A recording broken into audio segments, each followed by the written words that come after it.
So let's talk about this question. In this question, they are asking a company has an application that stores sensitive data. The company is required by government regulation to store multiple copies of its data. What would be the most resilient and cost effective option to meet this requirement? So whenever you go through the questions, so always you focus on the last thing what they are asking. So in this one, we need to choose an option which is most resilient and cost effective. These are the two parameters we need to look at it. So Amazon EFS, Amazon RDS, AWS Storage Gateway, Amazon S3. So the thing is EFS and Storage Gateway is not resilient, so we'll not go with this one. Amazon RDS is also look like a good option, but it doesn't come cheap, so it's not cheap. That's why we can't go with this one, because we need to consider cost effective options. So we will not go for this one as well. So we are left with this one. And S3 stores their data in multiple availability zone to maximize its durability, or we can say the availability of the data. So this is our right choice, because in it store data in multiple availability zone, so we are storing multiple copies of data as well. So this is our right choice, so that's best suited for our requirement. Let's talk about next question. Let's see this question. In this question, they are asking a company is using AWS key management service, that is AWS KMS, to store their Amazon RDS database. An auditor has recommended that the company log all use of their AWS KMS keys. So what is the simplest solution for this one? The option we are having: associate AWS KMS metrics with Amazon CloudWatch, use AWS CloudTrail to log AWS KMS key uses, deploy a monitor agent on the RDS instances, poll AWS KMS periodically with a scheduled job. So for us, the correct answer for this question will be use of AWS CloudTrail to log AWS KMS key usage, because AWS KMS is integrated with AWS CloudTrail to integrate with this CloudTrail to provide us the logs of all the key usage to help us to meet our regulations and compliance. So what it is helping? It helps to for the regulatory and the compliance needs for our organization. So we will use this option. Let's talk about next question. In this question, they are asking a solution architect is designed a stateful web application that will run for 1 year 24/7 and then be decommissioned. Okay, so our requirement to run our application for 1 year. Load on this platform will be constant using a number of R4.8x large instance, that is the t-shirt size for the instance. Key drivers for this system include high availability, but elasticity is not required. What is the most cost effective way to purchase compute for this platform? The option we are having: scheduled reserved instances, standard reserved instances, convertible reserved instances, spot instances. So we can't go with the spot instances. The reason we need a constant requirement of till 1 year. We can't also go with the convertible one. Now we need to identify between scheduled one and the standard one. So in this case, as we require cost effective and it will run for continuously 1 year, so we will go with the standard reserved instances. The reason for this one, it can be purchased either for 1 year or 3 year. It's up to our requirement. For this question, they are asking for 1 year, and it will provide continuous service to the application. The scheduled instance, what it do, are not an option, since every month the service would be interrupted. So that's why we will not go for this one. So our right choice for this one will be standard reserved instances. Let's talk about next question. In this question, they are asking a media company asked a solution architect to design a highly available storage solution to serve as a centralized document store for their Amazon EC2 instances. The storage solution needs to be POSIX compliant, scale dynamically, and be able to serve up to 100 concurrent EC2 instances. Which solution meet this requirement? So first requirement, the storage solution need to be POSIX compliant. Just to let you know, whenever we hear this word, we always need to think about the AWS EFS. So let's talk about the options now. Create an Amazon S3 bucket and store all the documents in this bucket. Create an Amazon EVS volume and allow multiple users to mount that volume to their EC2 instances. Use Amazon Glacier to store all the documents. The last option, Amazon create an Amazon Elastic file system, that is Amazon EFS, to store and share the document.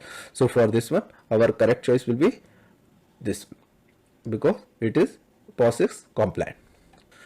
Not only it is POSIX compliant, but also it to provide elasticity that is required for this one, is scaled dynamically, and it can also support concurrent read and write access from multiple Amazon EC2 instances. That is the requirement for this question, and is accessible from all the availability zone in the AWS region where it is created. So let's talk about next question. In this question, they are asking, a solution architect has a two-tier application with a single Amazon EC2 instance web server and Amazon RDS MySQL multi-availability zone DB instances. The architect is re-architecting the application for high availability by adding instances in a second availability zone. Which additional services will improve the availability of the application? We need to identify two options out of 5. The options we are having: auto scaling group, AWS Cloud Trail, ELV, the classic load balancer, Amazon DynamoDB, Amazon Elastic Case. If you will go through the question, then you will understand that it's a two-tier application. That is, one is you are having web application here, and second tier is our database, that is multi-availability DB instances are there for RDS MySQL. The thing is, for EC2, it's a single server web server we are having, so it's like single point of failure we are having. Now we need to re-architect for the high availability. So the thing is, how we can get it high availability? It is possible by deploying EC2 instances in auto scaling group. So it will automatically provide more instances whenever we need it, so it will be high available, so it will help in that case. Also, what we will do, we will keep these instances behind the ELB load balancer, that is our load balancer in multiple availability zones, so that will also help us. So for this, to achieve this requirement of high availability, we will go with the auto scaling group and ELB classic load balancer. So we will put a load balancer here, and in the behind we will keep this instances behind this load balancer. The traffic will come from here. So these are our right choice for this question. Let's talk about next question. In this question, they are asking, a company is migrating its data center to AWS. As part of migration, there is a 3-tier web application that has strict data at rest encryption requirement.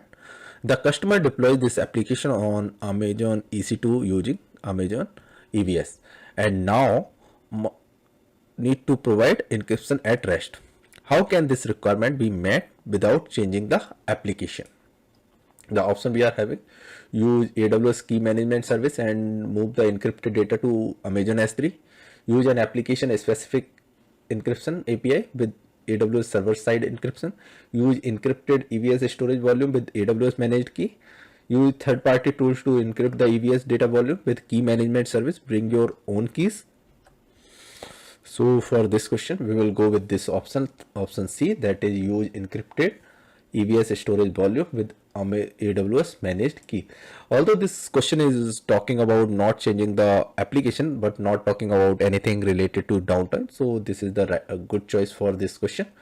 Let's talk about next question. In this question, they are asking, a solution architect is developing software on AWS that requires access to multiple AWS services, including an Amazon EC2 instances. This is a security sensitive application, and AWS credentials such as access key ID and secret access key need to be protected and cannot be exposed anywhere in the system. What security measures would satisfy these requirements? So what are our requirements? These access key ID and secret access key need to be protected and cannot be exposed anywhere in the system. The option we are having: store the AWS access key ID and secret access key combination in software component, assign an IAM user to Amazon EC2 instances, assign an IAM role to the Amazon EC2 instances, enable multi-factor authentication for the AWS root. So if you talk about the options, first and last doesn't seems good to me, so I'll not go with this one. And also I know we can't assign a IAM user to the EC2 instances, so this is also wrong, but we can assign a IAM role to the EC2 instances, so that will help us to keep our access keys protected and it will not be exposed anywhere in the system. So our choice for this question will be option C. Let's talk about next question. In this question they are asking, an AWS workload in a VPC is running a legacy database on an Amazon EC2 instance. Data is stored on a 200 GB EBS GP2 volume. At peak load times, logs shows excessive wait time. What solutions should be implemented to improve database performance using persistent storage? The options we are having: migrate the data on the Amazon EBS volume to an SSD backed volume, change the EC2 instance type to one with the EC2 instance store volumes, migrate the data on the EBS volume to provision IOPS SSD IO1. Last option we are having: change the EC2 instance type to one with first table pop. So if you see the questions carefully, then they are talking about at the peak times log shows excessive wait time. As we have more wait time, that means read write operations are not effectively working or not performing well. So in that case we will need to focus about the IOPS for that one. So input output per second. So the thing is, if we will migrate the data on the EBS volume to provision IOPS SSD, so it will warranty of an IOPS or I can say input output operations is handled by the storage system in time, so there will not be any wait time there. So that's why our choice for this question will be option C. That is the only option which is talking about IOPS on. Let's talk about next question. In this question they are asking, a company's website receives 50,000 requests each second and the company wants to use multiple applications to analyze the navigation pattern of the users on their website so that the experience can be personalized. What can be a solution? What can a solution architect use to collect page clicks for the website and process them sequentially for each user? The option we are having: Amazon Kinesis Stream, Amazon SQS Standard Queue, Amazon SQS FIFO Queue, AWS Cloud Trail. So as per the requirement, we need to collect page clicks for the website and process them sequentially. So whenever we need to collect, process and analyze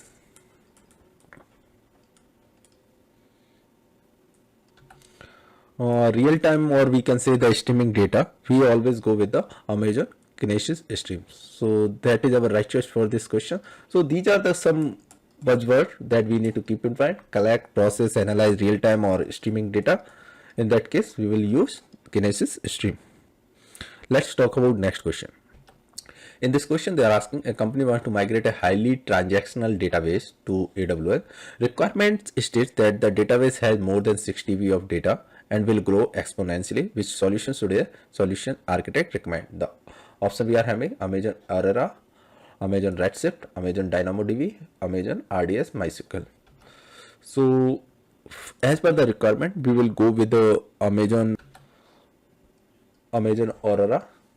The reason is very simple, because Amazon mentioned it's a faster, scalable and highly available than the RDS MySQL. That is might be our second choice if we will go sequentially, but the best choice will be Amazon Aurora for this question. That I'm saying on the basis of validation, I did it from the AWS website. So just to make this video little bit quick, I'm just mentioning the correct answer and the reason why I choose that one. Let's talk about next question. Let's talk about this question. In this question they are asking, to connect your corporate data center to AWS, you need at least which of the following component? So the option we are having: internet gateway, virtual private gateway, NAT gateway, of customer gateway. So let's understand carefully. So what they are asking, we have our organization, okay, and we have AWS. We need to connect these two. So the thing is, we require some gateway that will make the connection here and here. So what is the one? So for customer side, means from our organization side, we need a customer gateway, and from AWS side, we require virtual private gateway for this one. So these two are our right choice. When we use internet gateway, when we have to connect our instances to internet, then we use internet gateway, and it is bidirectional. And net gateway is required when we need to connect our instance which is in private subnet to connect to the internet, but it is unidirectional. It is mainly used to get security patches and all, so we use this one. Whenever we need a connection with the internet, we use this one, and we need to connect with our organization, then we will use virtual private gateway and customer gateway. Let's talk about next question. So in this question, they are asking which of the following is the name of a record type as used in a zone file. So if you go through the DNS concept, let's first talk about the option we are having. CNAME, canonical name, TTL, time to live, record type, record data. So the thing is, we consider this one for this one because it is used as the reason for this one. Whenever suppose you need to provide server name to different name, okay, so in that case we use canonical name for this one, means the alternate name for the device, mainly we use for that purpose this record in a DNS file. So this is our right choice for this question. Let's talk about next question. Also, if you I'll explain these three are not record type. Normally this is the only one which is available as a record type, which is available in zone file in our DNS. So that's why this is right choice. And there are other type of record like MX, A record, PTR records. So many things are there in DNS file. So need to go through the DNS concept to understand more about it. Let's talk about next question now. In this question, they are asking which of the following describes the function of a name server. The option we are having: resolve IP address from domain names, registering domain names with ICANN, registering domain names with VeriSign, applying routing policy to network packets. So for this one, we need to understand the function of a name server, that is the resolving IP address from the domain name, that is the authoritative server, that is actually allow clients to connect to the resources. Domain registration is performed by domain name registrar, so this is not the right choice for this one. We will talk about the routing policy are applied through record set within host zone, so that is also not required here, and this is also not the function of a name server. That's why we are going with this option. Let's talk about next question. In this question, they are asking you need to manually take EVS snapshot of several hundreds of volume. Which type of systems manager document enables you to do this? The option we are having: command, automation, policy, or manual. As we need to work on hundreds of volumes, so automation is the right choice for this one, because the automation document lets us perform actions like against AWS resources, which includes EVS snapshots. Even we can use this Amazon on this automation documents to work as a manual. We can also execute those documents as a manual command through the manual command on our Linux or Windows instances. If we will talk about the policy documents, their policy document normally works with the state manager, don't work with the EVS. Manual document type, it's not available in AWS, so these are not, the command document is not available, so these are not available. Only you have this one and this one, but it doesn't work with the EVS, it works with EVS, so that is the difference here.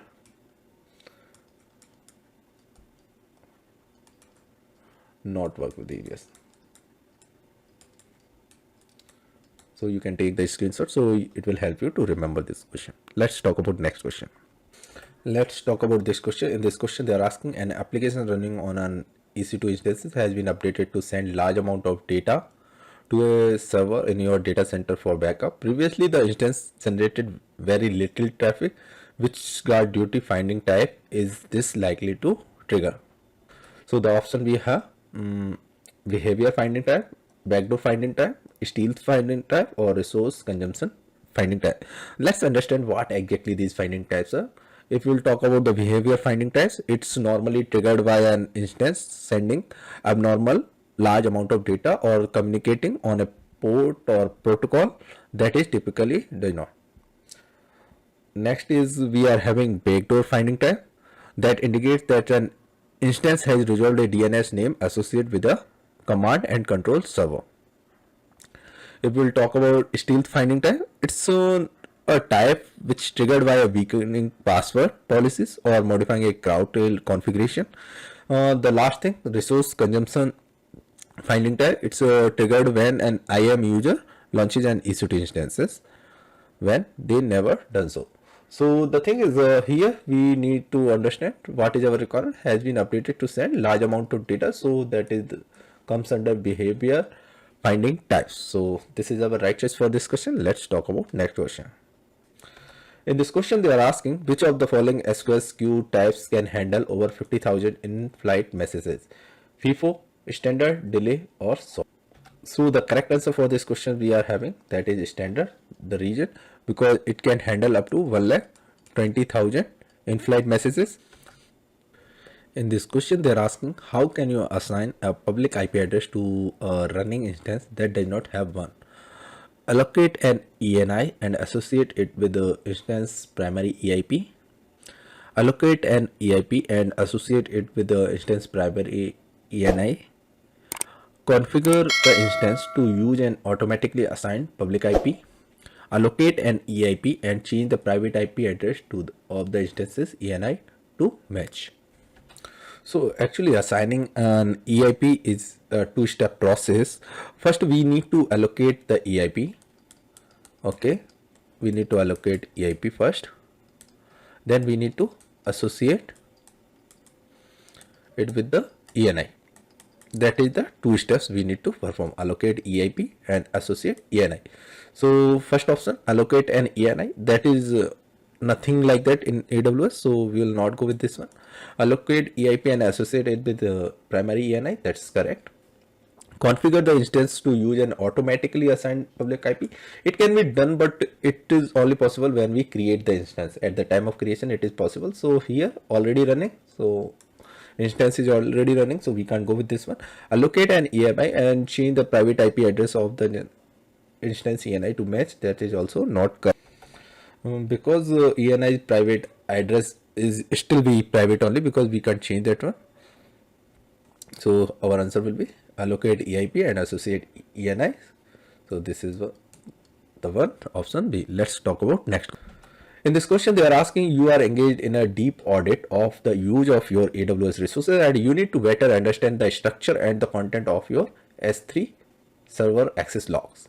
Which of the following operational details are likely to be included in S3 server access logs? We need to choose three options. The option we are having is source bucket name. Next option we have action requested. Third option current bucket size. Fourth option API bucket creation call, response status. That is our last option. So out of these five we need to choose three options. So what is our key requirement here? That we need to better understand the structure and the content of our S3 server access logs. So the thing is, out of these five options, if I'll talk about this one, server access log actually don't report the current bucket size, source bucket size, and also it doesn't track this API bucket creation call. It is actually done by CloudTrail. So what actually it consider? Source bucket name, it is having action requested and the response status. So these three are our right choice. So how you will differentiate this one? Let me correct it here. This one and this one. Option A, B and E. That is our right choice for this question. Let's talk about next question. In this question, they are asking the sensitivity of the data of your company works with means that the instances you run must be secured through complete physical isolation. What should you specify as you configure a new instance? Dedicated host tenancy, shared tenancy, dedicated instance tenancy, isolated. As we want complete physical isolation, that is only possible in our dedicated host tenancy because it is only offers full isolation. A shared tenancy will often share hardware. Dedicated instance tenancy is still hosted on the same physical server like other servers within your account, so that is the only option, like dedicated host tenancy. So that particular host will be given to you. On that one only your VMs will run, not others VM. So this is our right choice. Let's talk about next question. In this question, they are asking, you want to use nested stacks to create an EC2 auto scaling group and the supporting VPC infrastructure. These stacks do not need to pass any information to stacks outside of the nested stack hierarchy. Which of the following must you add to the template that creates the auto scaling group? The option we are having: an export field to the output section, a resource of the type AWS EC2 VPC, a resource of the type AWS Cloud Information and Stack function import value. So in this requirement, actually we need to use the nested stacks. So whenever we use nested stacks, the parent stack defines a resource of the type which is available here, AWS Cloud Formation and Stacks, which points to the template we use to generate the nested stacks. So we no need to define VPC and EC2 into the template. That's why we are going here for the nested one. These two are not related to our requirement, so that's why I'm not going with this one. Our right choice for this question will be this one. Let's talk about next question. In this question, they are asking, which of the following describes unused EC2 instances matching a particular set of launch specification? The option we are having: request type, spot instance interruption, spot fleet, spot instance pool. So for this one, our answer will be spot instance pool. The region is it is made up of unused EC2 instances. There are three request types: request, and maintain, and reserved for duration. So for this one, our answer will be D. Let's talk about next question. In this question, they are asking, which of the following classes will usually make the most sense for long-term storage when included within a sequence of lifecycle rules?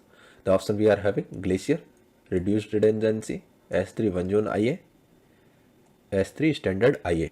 IA is normally stands for infrequent access. So the correct answer for this question will be the Glacier, because that is the most resilient storage within the AWS systems. As we need to keep the storage for long term, that is resilient. So that's why reduced redundancy is not resilient, and in any case, and is not longer recommended.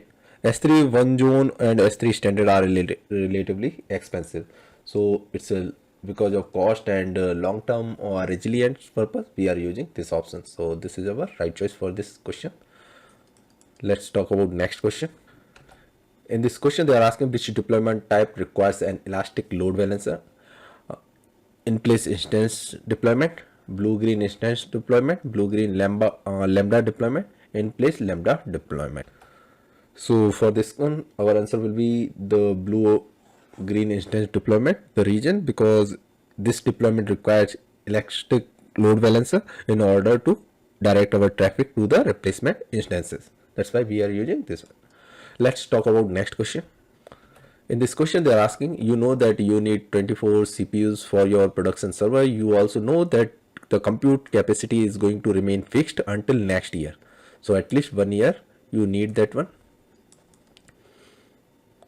So you need to keep the production server up and running during that time. What pricing option would you go with? Choose the spot instance, choose the on-demand, choose the 3-year reserved instance, choose the 1-year reserved instance. As our requirement is for fixed 1 year, so we will go with this one, choose 1-year reserved instance. So it will come with a reduced cost, and it will give us a constant support up to 1 year. Let's talk about next question. In this question, they are asking which of the following occurs when you restore a failed database instance from a snapshot. The option we are having: RDS restores the snapshot to a new instance, RDS restores the snapshot to the failed instance, RDS restores only the individual databases to a new instance, RDS delete the snapshot. When we restore from the snapshot, RDS actually creates a new instance, so we always go with this one, and it doesn't make any changes to the failed instances, so that's why we are going with this option 1 for this one. Let's talk about next question.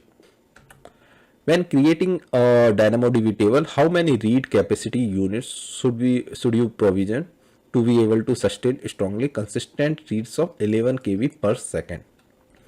So if you will go with this thing, then a single strongly consistent read of an item up to 4 KB consumes 1 read capacity unit. As we have 11, so 4 into 3, that will become 12. So that will cover a requirement. So we will go with the 3 read capacity units. Let's talk about next question. In this question, they are asking which of the following are possible advantages of hosting a relational database on an EC2 instances over using the RDS service. The option we are having: automated software patches, automated OS update, out of the box auto scaling, cost saving, greater host cost.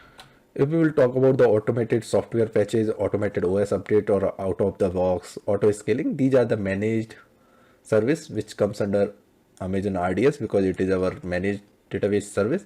But when we are talking about the relational database on EC2 instances, then we are saving our cost and we have the more control on the host. So that's why we are going with these two options. So let's talk about next question now. In this question, they are asking your new web application require multiple EC2 instances running 24/7. You are going to purchase reserved instances. Which of the following payment option is the most expensive when configuring a reserved instance? The option we are having: all upfront, partial upfront, no upfront, or monthly. As we need to look for the expensive one, then we have this one, no upfront, because whatever you pay, you will means whenever you pay in advance, you need to pay less as you will get the discounted. But when you don't pay anything, it will be the most expensive one. That is the requirement. Let's talk about next question. In this question, they are asking how are IAM roles commonly used to ensure secure resource access in relation to EC2 instances. The option we are having: a role can assign processes running on the EC2 instance itself permission to access other AWS resources. A user can be given permission to authenticate as a role and access all associated resources. A role can be associated with the individual instance-based processes, Linux instance only, giving them permission to access other AWS resources. The last option we are having: a role can give users and resources permission to access the EC2 instance. So what is our requirement? We need to check how we can assign IAM roles to ensure secure resources access. So the thing is, IAM rules actually we can define, or we can say IAM rules defines how the resources access other resources. So the thing is, here we have the option called this one: a role can assign processes running on EC2 instances itself permission to access other AWS resources. And the second answer for this one: a role can be associated with individual instance based on process, that we already seen in this video. These are not correct. Second and fourth, the reason: users cannot be authenticated as an instance role, and also we can't give a role to be associated with an instance internal system. So that's why internal system processes. So that's why these two are not correct. Let's talk about next question. A solution architect is designing a 3-tier web application that includes an auto-scaling group of Amazon EC2 instances running behind an ELB, classic load balancer. The security team requires that all web servers must be accessible only through the load balancer, and that none of the web servers are directly accessible from the internet. How should the architect meet these requirements? The option we are having: use a load balancer installed on Amazon EC2 instances, configure the web server's security groups to deny traffic from the public internet, create an Amazon CloudFront distribution in front of the ELB, that is a classic load balancer, And the last option, configure the web tier security group to allow only traffic from the ELB classic load balancer. So what is our requirement? The requirement is all the web servers must be accessible only through the load balancer, and none of the web servers are directly accessible from the internet. So that means we need to care about the security groups. So we need to configure the security group to allow only traffic from the ELB. So that will fulfill our requirement, because security group only allow us to allow traffic, not the deny traffic, as it is the basic characteristic of the security group for your VPC. So that's why our requirement is to get traffic only through the ELB. That is our right choice. Let's talk about next question. In this question, they are asking, a solution architect is designing a web application that will be hosted on Amazon EC2 instance in a public subnet. So in this AWS, we have a public subnet. Here we have our web application. Okay. The web application uses MySQL database in a private subnet. So here we have a private subnet. This is public subnet. Here we have private subnet. And there we have MySQL. Okay. Here we have web application. Now the database should be accessible to the database administrator. Which of the following options should the architect recommend? The option we are having, create a basin host in a public subnet and use the basin host to connect to the database.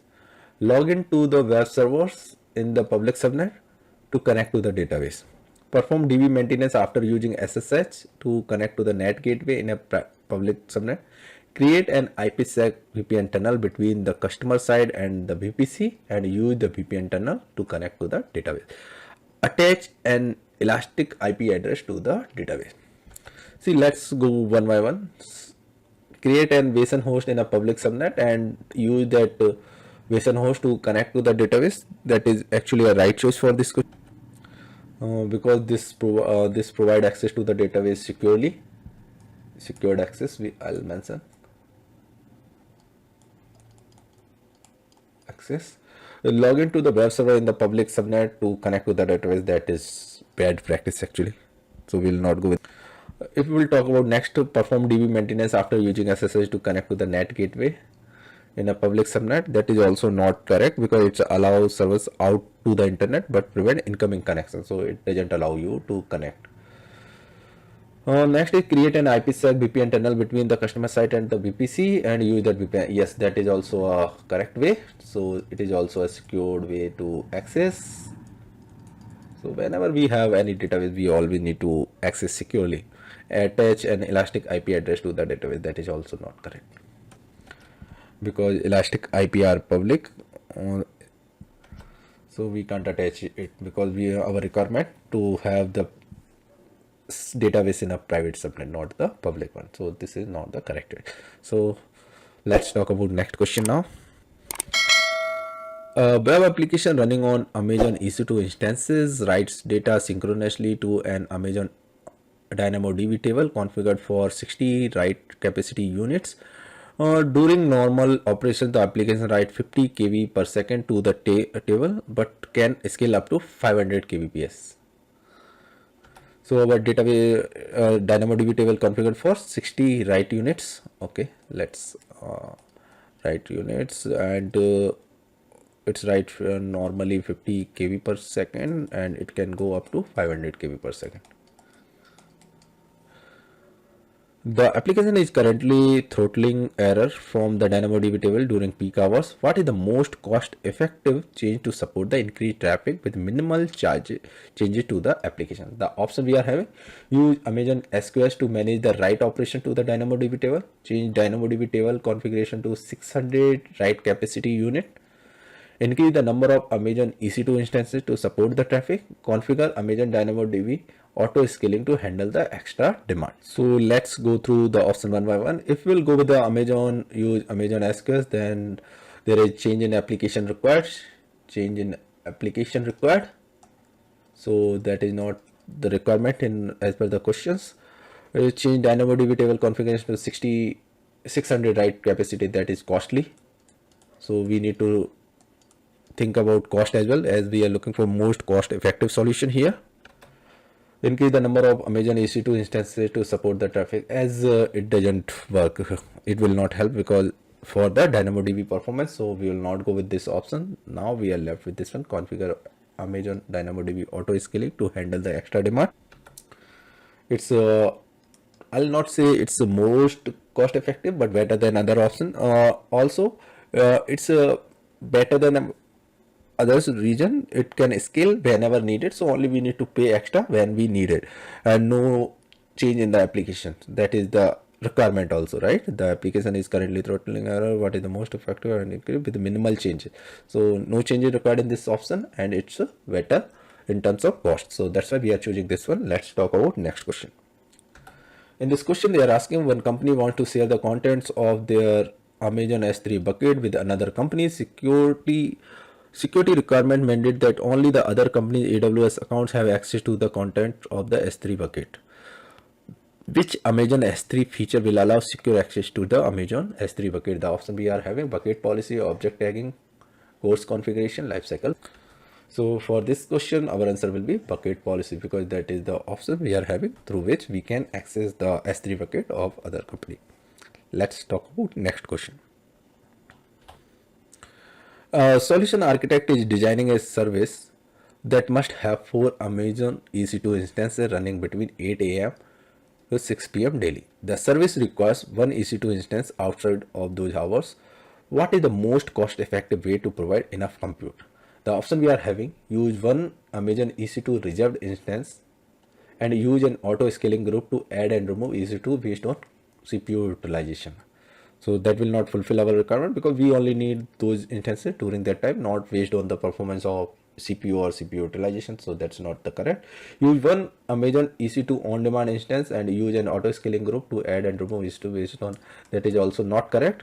Use 1 Amazon EC2 on demand instance and use auto scaling group schedule action to add 3 EC2 spot at 7:30 a.m. and remove 3 instance at 6 a.m. The time wise is correct, but it's not cost effective, because on demand is not cost effective. So not cost effective.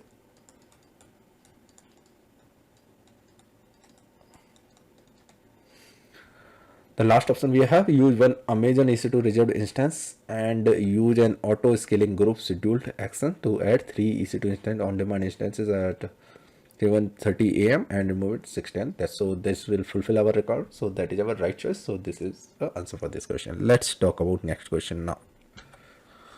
So let's talk about in this question what they are asking. A company plans to use Amazon VPC to deploy a web application consisting of an elastic load balancer, a fleet of web and application server, and Amazon RDS MySQL database that should not be accessible from the internet. The proposed design must be highly available and distributed over 2 availability zones. What would be the most appropriate VPC design for this requirement? The option we are having, so what we want, we have the web server, we have the application server, and we have the Amazon RDS MySQL database. So we want to distribute that traffic, and it's the design whatever we are preparing as per the requirement, it should be highly available. So we need to think about that one also. So let's talk about the option.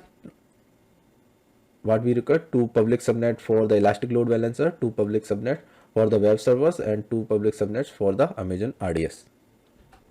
1 public subnet for the elastic load balancer, 2 private subnet for the web application, and 2 private subnet for the Amazon RDS. 1 public subnet for the elastic load balancer, 1 public subnet for the web server, 1 private subnet for the database. The last option we are having: 2 public subnets for the elastic load balancer, 2 private subnet for the web application, and 2 private subnet for the RDS.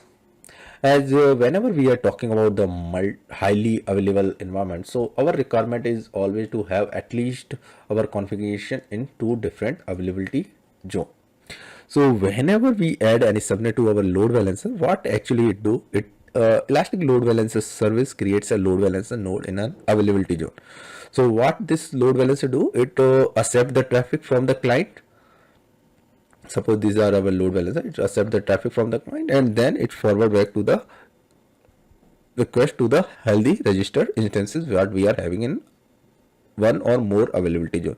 So whenever we configure load balancer in any VPC, virtual private cloud, we recommend that we always add one subnet per availability zone. So here we are using two subnets. So for load balancer, we always go with the two subnets. Okay, so here in these two we have one.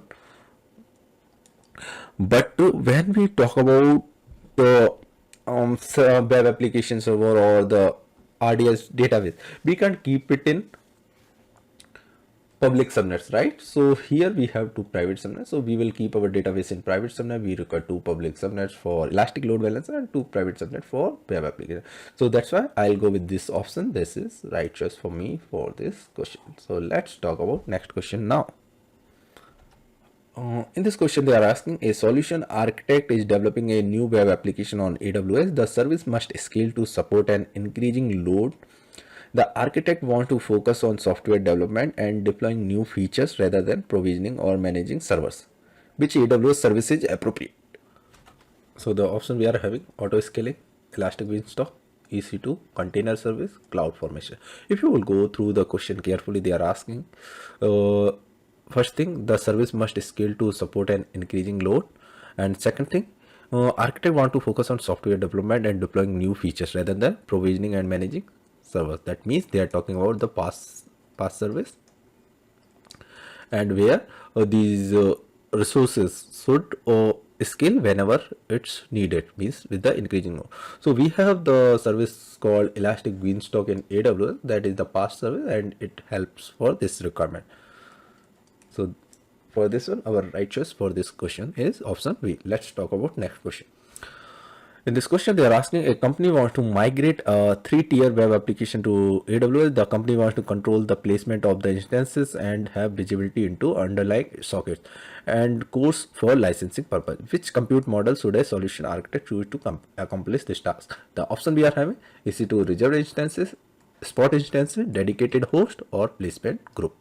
Actually, we see the requirement, what they want to always keep this one you require, or you want these things make your visibility simpler in the question. So here what they want to control the placement of the instances and have visibility into underlying sockets and core for licensing purpose. So where they can have more control on the placement of instances when they properly host, they have controlled host. So that is only possible in EC2 dedicated host. So that's why our answer will be EC2 dedicated host for this question. Let's talk about next question. An application runs on multiple Amazon EC2 instances. Each running instance of the application must have access to a shared file system. Where should the data be stored? The option we are having: Amazon S3, Amazon DynamoDB, Amazon EFS, Amazon EBS. As in the question, they are asking that we have access to the shared file system. That means it comes under EFS. So our answer will be option C for this question. Let's talk about next question now.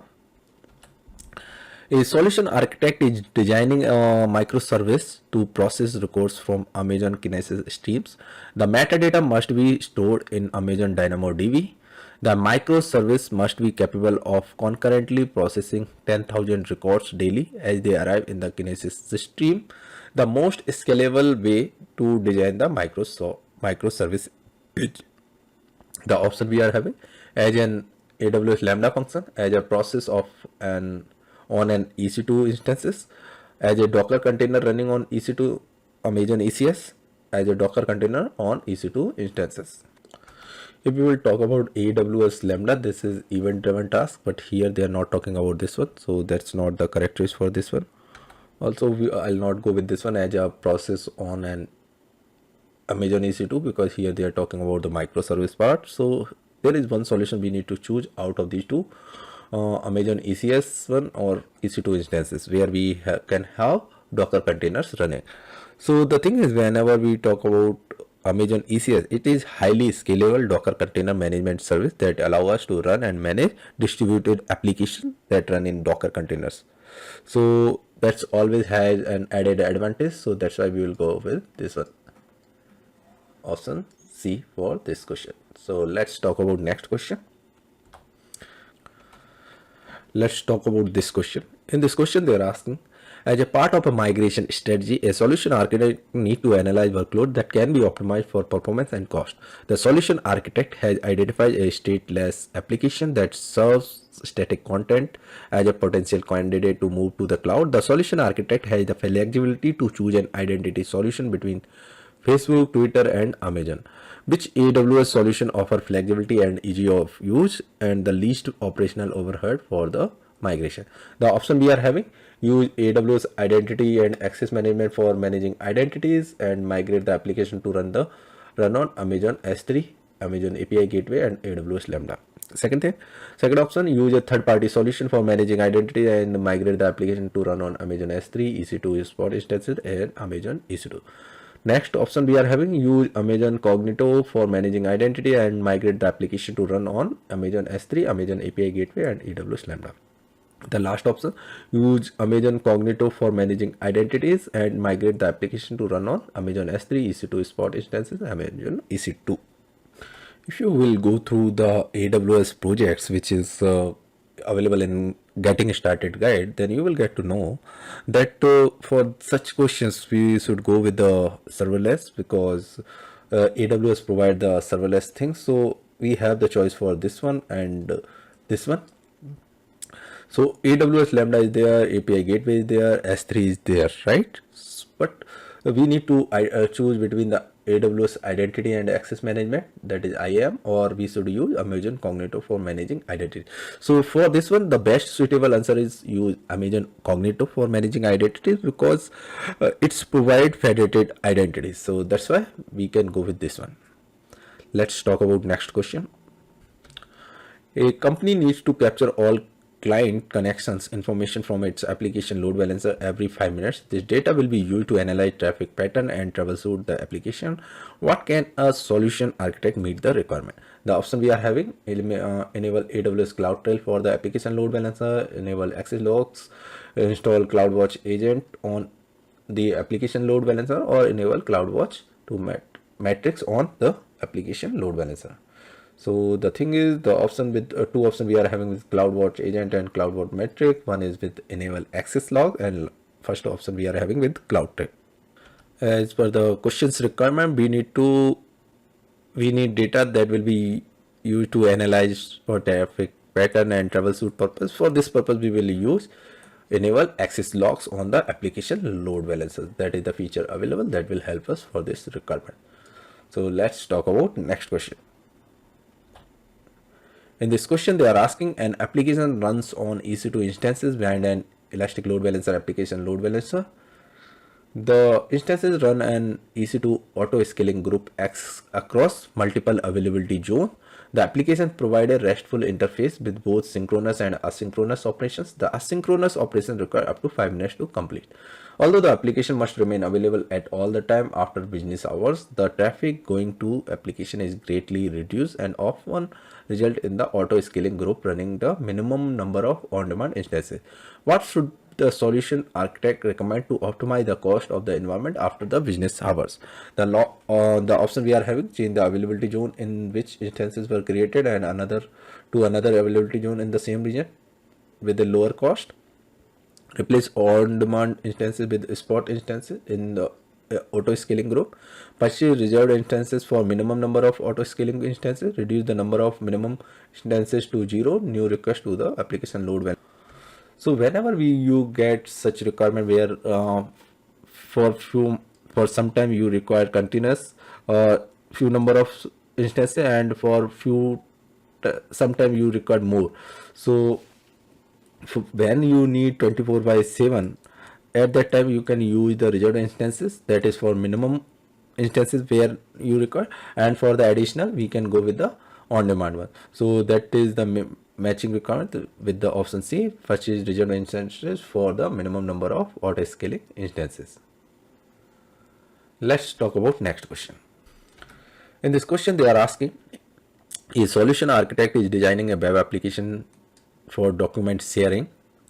The user will upload documents that are then made available to other users. There will be tens of thousands of these documents. What is the most cost effective storage solution? The option we are having: Amazon EFS, Amazon S3, Amazon Glacier, Amazon EV. So the thing is, if you will go with the EFS, if you see here they are talking about the sharing the document and you go with the EFS, then don't make this mistake.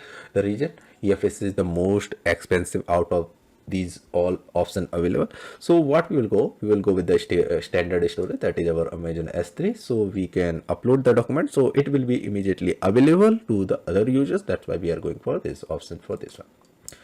Let's talk about next question.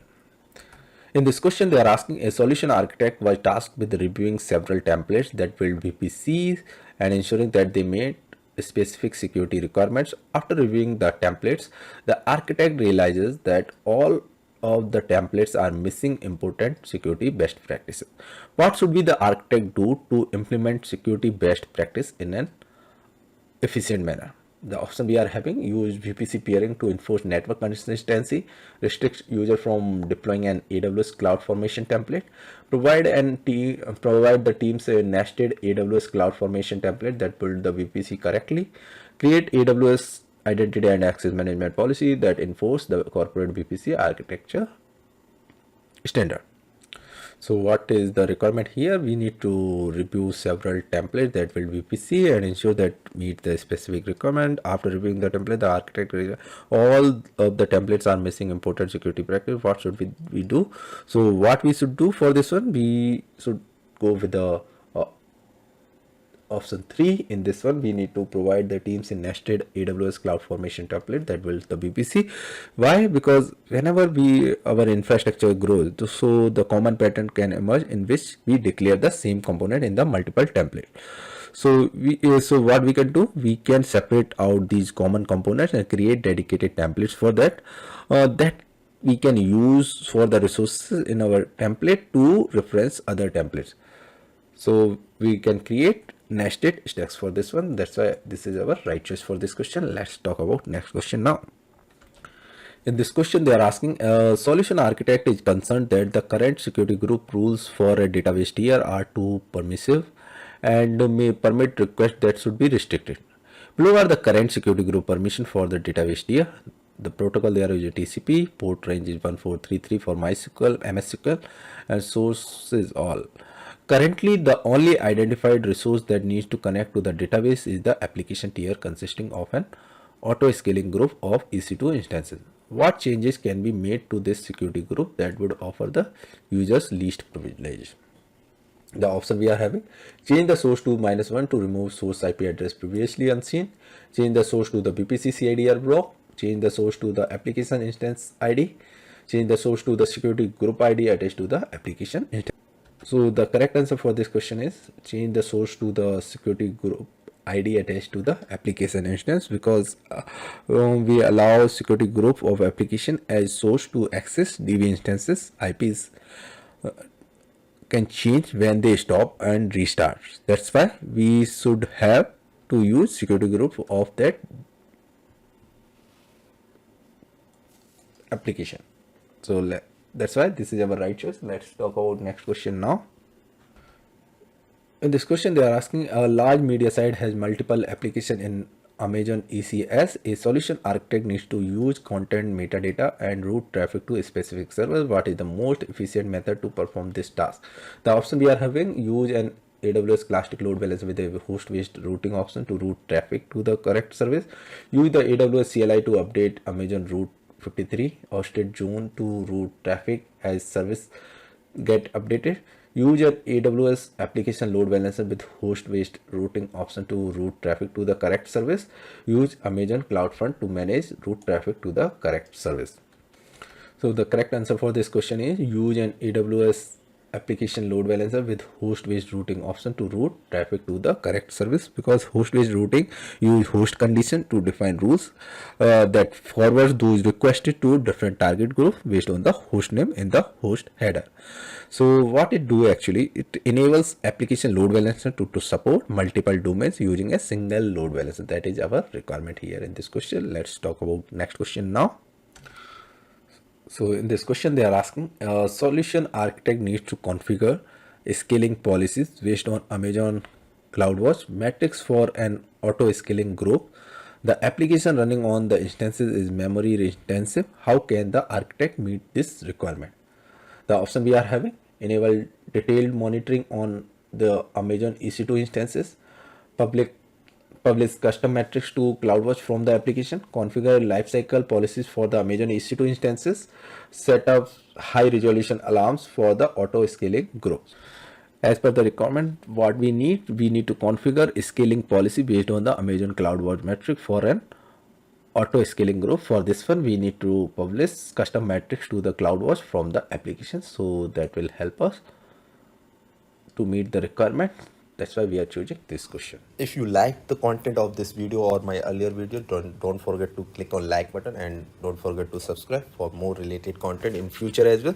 So let's talk about this question. A large quantity of data that is rarely accessed is being archived onto Amazon Glacier. Your CIO want to understand the resilience of the service. Which of the statement below is correct about the Amazon Glacier storage? The option we are having: data is replicated globally, data is resilient in the event of one entire availability zone restriction, data is resilient in the event of one entire region restriction, provide 99.999 times 9 percentage of durability of archive, provide 99.9% availability of archive. So first we need to understand the what Amazon Glacier provides. So first thing, it provides the durability of 99.99% is 9 times. Okay.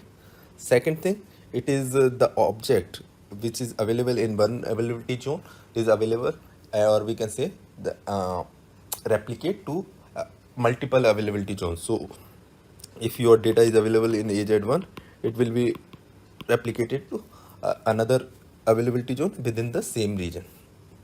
Third thing, Glacier also supports SSL for data in transit. It is in the case of transit, okay, and encryption of data when the data is in rest. So it also provides this thing. And if we will talk about in the cost wise, it is very low cost and it is ideal for long term archival. Okay, so the thing is, if we will go with the options now, data is replicated globally. That is not true, because data is replicated only in availability zone within the region. So this is not correct. Data is resilient in the event of one entire availability zone restriction. Yes, that is true. The region, if one availability zone goes down, we have the data available in another availability zone.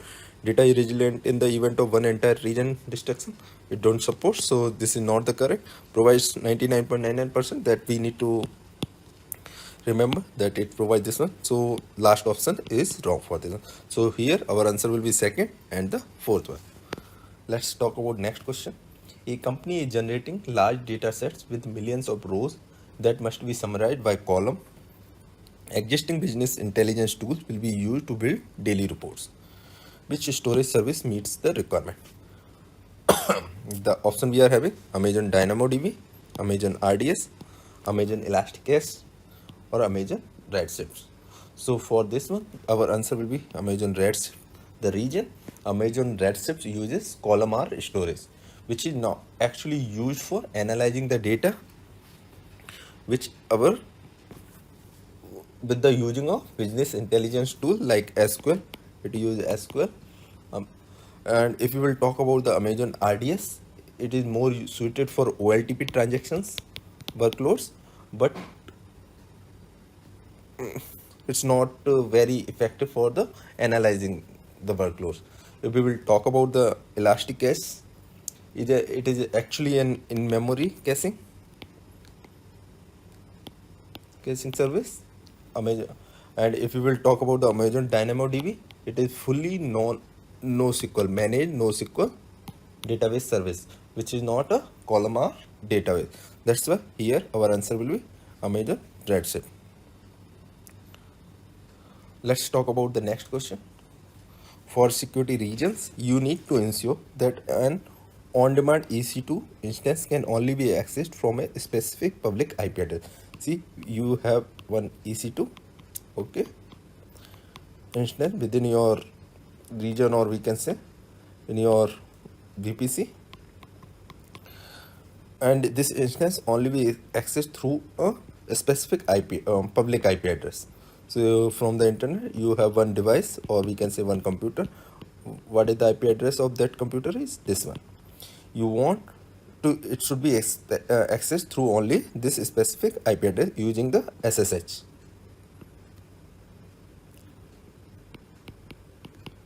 protocol. You are configuring the security group of the EC2 instance and need to configure an inbound role. So here you need to configure the security group. And what rule you need to configure? Inbound. Which of the rule below will archive the requirements?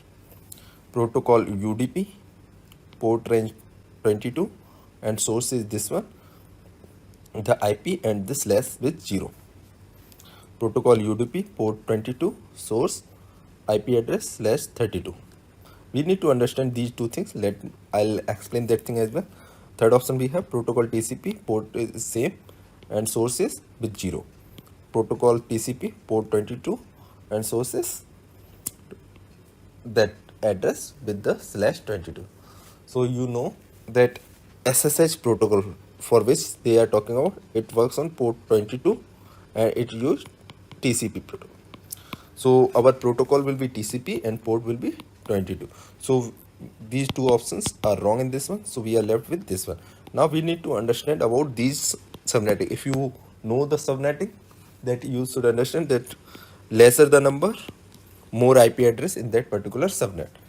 Larger the number, less IP address within that subnet. If, as you know, this CIDR standard goes up to from 0 to 32. If it is 32, only you have one particular IP address, whatever it is mentioned here. In 0, it goes from 00000 to till the end of this one. I'm talking about this particular 01. So here we have multiple IP address for the timing. Here we have only one IP address. I'll prepare a video on subnetting that is requested by someone. One of the candidate requested to prepare the video on subnetting. In that one, I'll clarify how we can calculate the IP address and the range, what will be the gateway IP, what will be the broadcast IP, everything I'll explain there. So for the timing, just understand with the slash 32, we have only one IP address, and in the question they are asking can only be accessed from a specific public IP address. So they are talking about only one IP address. So here our answer will be the last one with the slash 32. Let's talk about next question. Which of the following VPC resources is highly available but not fault tolerance? The option we are having: internet gateway, net gateway, VPC gateway endpoint, VPC peering connection. So in this one, our answer is net gateway. Why? See, if in case this net gateway get down or fails, AWS will replace it, but there will be a short interruption of the service, which means this resource is not fault tolerant. Fault tolerant is something that if one net gateway goes down, your resource another net gateway goes up. So in that case, that is the service, that is the property of fault tolerant. But in this case, what will happen? If it will go down, AWS will replace it, so it will take some time. That means there will be interruption in the service, so it is not fault tolerant. So our answer is net gateway.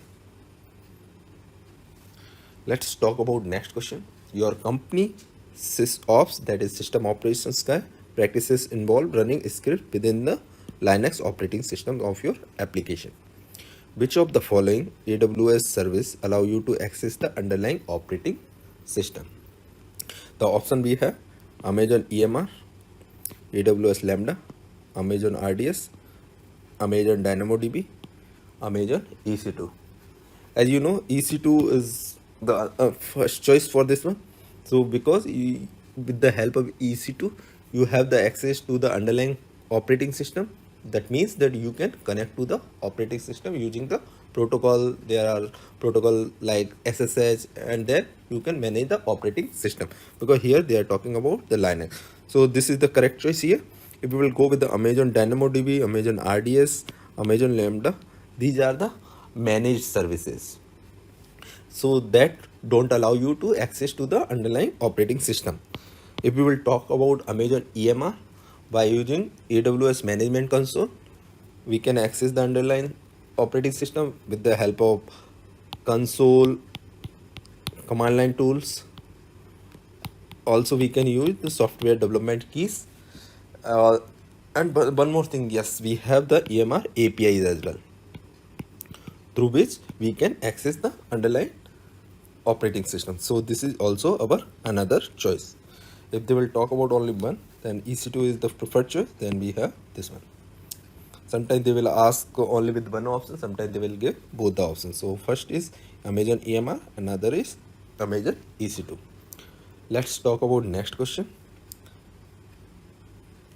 A solution architect is developing a new web application on Amazon Web Services that needs to be able to scale to support unpredictable workloads. The architect prefers to focus on value add activities such as software development, product roadmap development, rather than provisioning and managing instances. Which solution is most appropriate for this use?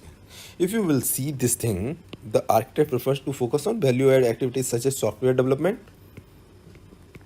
and product roadmap development. So we will say product development. But what they don't want actually, provisioning and managing instances, that means the admin job. They are not preferring to do this one in case that situation comes. So let's see the option first, then we will go through the region for this.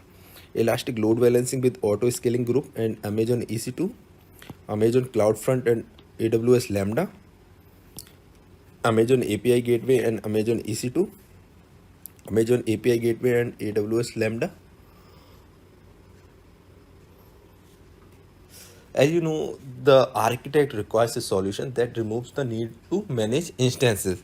That means the option with the EC2 is gone from this one. So these two options are not correct here. If we will go with the other one, we have AWS Lambda at the back end for processing. So normally for this one, they prefer to go with the serverless services. What we have in that case, we have the Amazon API Gateway and Amazon Lambda for this one. This is not the serverless, so that's why our choice will go with this one. So for this one, our answer is Amazon API Gateway and AWS Lambda. Let's talk about next question. You need to run a production process that will use several EC2 instances and run constantly on ongoing basis. The process cannot be interrupted or restarted without issue. Which EC2 pricing model would be best for this workload? On-demand instances, reserved instances, spot instances, flexible instances. As you know that your workload run constantly ongoing basis, so and that cannot be interrupted or restarted. That means the workload whatever will run on your instances will run for longer period of time. So in that case we use reserved instances. So for this one our answer will be reserved instances. Let's talk about next question. The perfect forward secrecy PFS security feature uses a derived session key to provide additional safeguard against the eavesdropping of encrypted data. Which two AWS service support PFS? That we need to remember. Okay, the option we have elastic load balancing, auto scaling, EC2, CloudFront and EVS. For this one our answer will be elastic load balancing and CloudFront. The CloudFront and ELB, that is our elastic load balancer, support PFS, which creates a new private key for each SSL session. Perfect forward secrecy, provide additional safeguard against the eavesdropping of our encrypted data through the use of a unique random session key. What it will be used? Unique random session key. So this is our right choice. ELB and CloudFront. Let's talk about next question. A company runs a service on AWS to provide offsite backups for images on laptops and phones. The solution must support millions of customers with thousands of images per customer. Images will be retrieved infrequently but must available for retrieval immediately. Which is the most cost effective storage option that meets this requirement? Amazon Glacier with expedited retrievals, Amazon S3 standard infrequent access, Amazon S3 standard, Amazon EFS. So the thing is, for this one our answer will be Amazon S3 standard infrequent access. That will help for this one. What it do? It is actually the most cost effective choice. Amazon Glacier with expedited, if we will talk about this one, is fast, but it takes 1 to 5 minutes, but not immediately. If we will talk about Amazon EFS, is a high performance file system, not ideally suited to for this scenario, and it is not the most cost effective.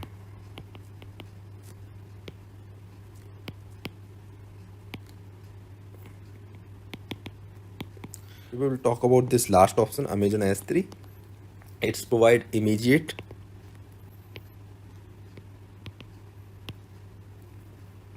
retrieval, but is not less cost effective. So what will be the right choice for us? Amazon S3 standard infrequent access. Let's talk about next question. A solution architect is designing a web page for event registration and needs a managed service to send a text message to users every time users sign up for an event. Which AWS service should the architect use to achieve this? The option we are having: Amazon SNS, Amazon Web Services Lambda, AWS Lambda, Amazon SQS, that is simple queue service, simple notification service, Amazon SD, as that is our security token service. So what they are looking for? Solution architect is designing a web page for event registration and needs a managed service to send a text message to users every time users sign up for an event. So that means they are looking for some service that sends the notification. So for that we have the service called simple notification service, which is actually makes it easy to set up, operate and send notification from the cloud and support notification over multiple transports including HTTP or HTTPS.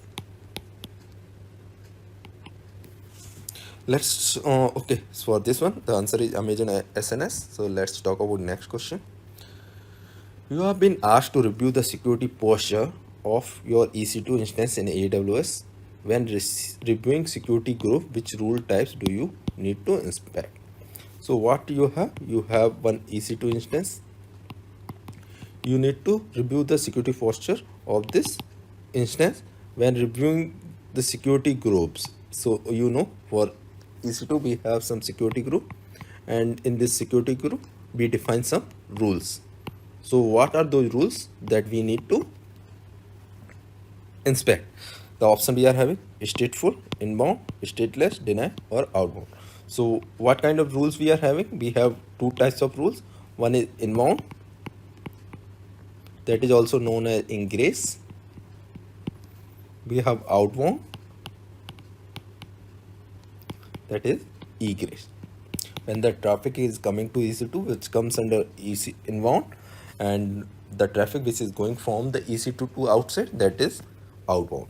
So what kind of rules we need to inspect? Inbound and outbound. Let's talk about next question. A solution architect is developing a mobile web application that will provide access to health related data. The web apps will be tested on Android and iOS devices. The architect needs to run tests on multiple devices simultaneously. and to be able to reproduce issues and record logs and performance data to ensure quality before its release. What AWS service can be used for these requirements? The option we are having: AWS Cognito, AWS Device Farm, AWS Workspaces, Amazon AppStream 2.0. This is the first time when I see this particular AWS Device Farm in any option. So for this one, the answer is our AWS Device Farm. The reason, it is actually an app testing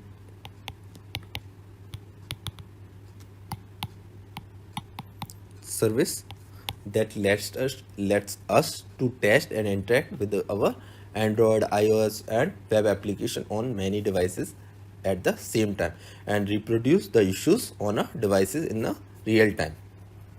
If we will talk about the AWS Cognito lets us add users, sign up, sign in, and access control to our web pages and mobile application quickly and easily. But it is not used for testing. Not used for testing.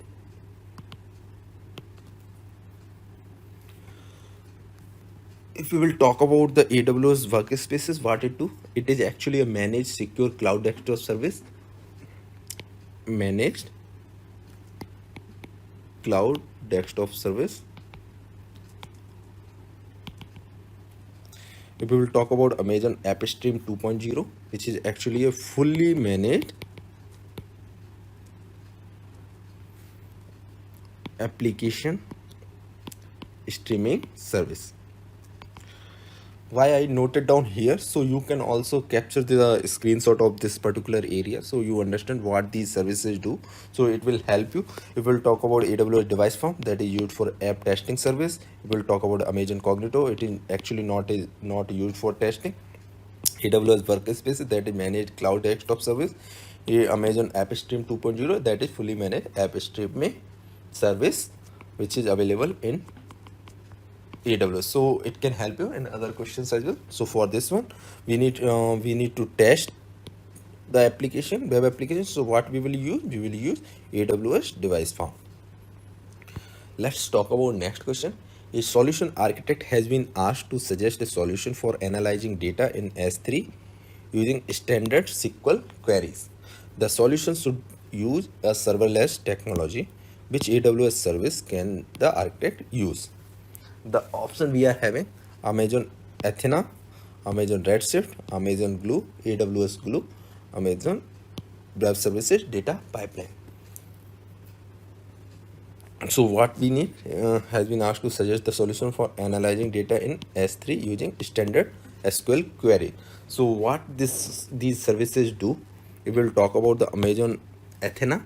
Amazon Athena actually an interactive query service that makes it easy to analyze the data in Amazon S3 using the SQL. So this is what our questions requires. So for this one, our answer will be AWS Athena, or we can say Amazon Athena.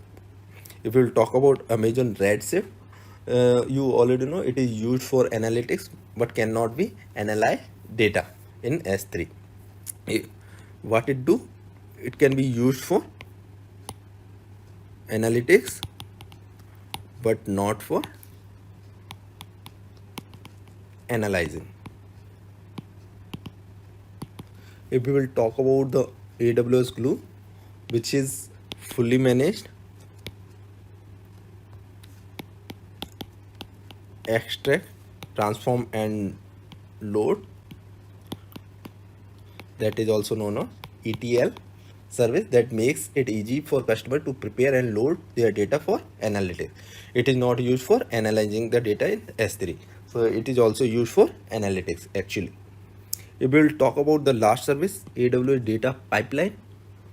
AWS Pipeline actually it's a web service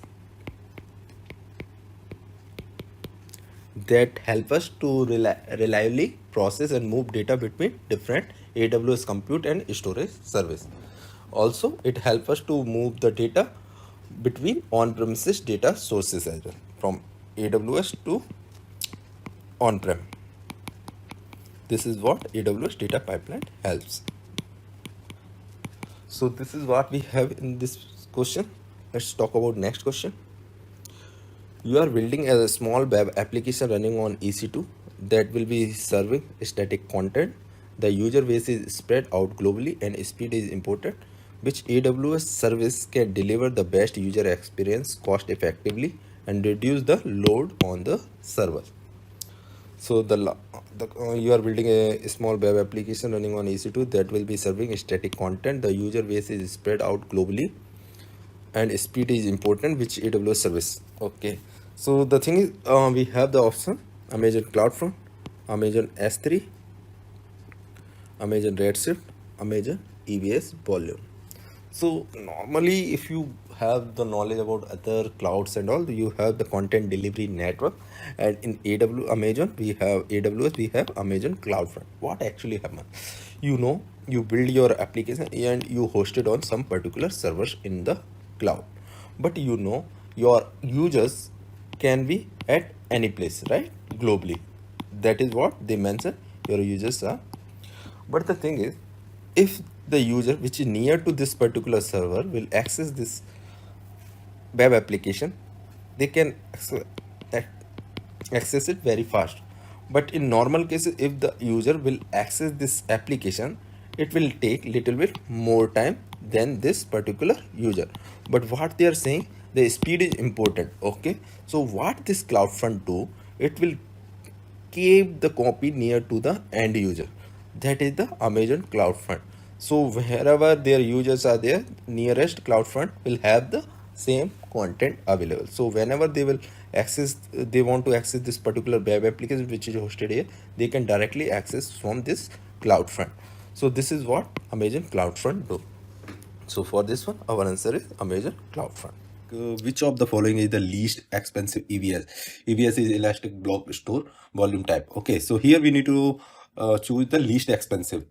So the option we have: throughput optimized HDD, general purpose SSD, provisioned IOPS SSD, cold HDD. So just understand this thing, that when we are talking about SSD versus HDD, okay, in that case it is more expensive and HDD is less expensive. Okay, so these two are not the correct in this case. But when we are talking about the cold HDD and throughput optimized SSD, here we are looking for throughput optimized, means the throughput should be more. So in that case, that is bit more costly than the cold HDD.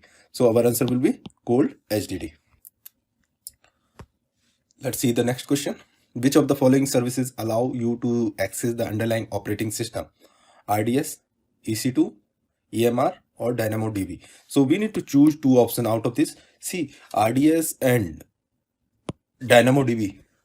Okay, so these are normally completely managed. Okay, so the thing is, we don't have access to underlying operating system in that case. So these will be directly not in our answer. So we are left with EC2 and EMR. So EC2, it is like virtual machine. So it will give you the access to the operating system, right? We install the operating system on the virtual machine. On the other hand, EMR also provide with lots of functionality and it allow root level access like we have for EC2. So these two are our answer for this question. Let's see the next question. Which of the following sets of services are used in typical AWS container stack? So if you know about the containerization a little bit, then what exactly components come into picture? One comes like a platform. Okay, platform, it's like either it is your physical machine or virtual machine. Then we require container runtime, like Docker is a container runtime. There are some other container runtime available in the market. Then we require the service, which okay, so there is container service as well. Then this container runtime will get image from somewhere that is known as registry. This registry normal keeps the container image, or we can pull the image or push the image there. Then only we can initiate our container out of that image. So we require registry as well. Okay, so this is the basic fundamental about the containers. If you want to learn more about the containers and Docker, I have created video long back, so you can go through my videos, you will find there related to container or Docker. So let's understand now the options. So first option we have ECR, ECS and EC2. ECR is Elastic Container Registry. ECS stands for Elastic Container Service. Okay, and EC2 is like our normal Elastic Compute Cloud. So here we have the virtual machine, here we have the service, here we have the registry that fulfill our requirements. So this is the correct answer. If we will go with this option, then there is no registry there.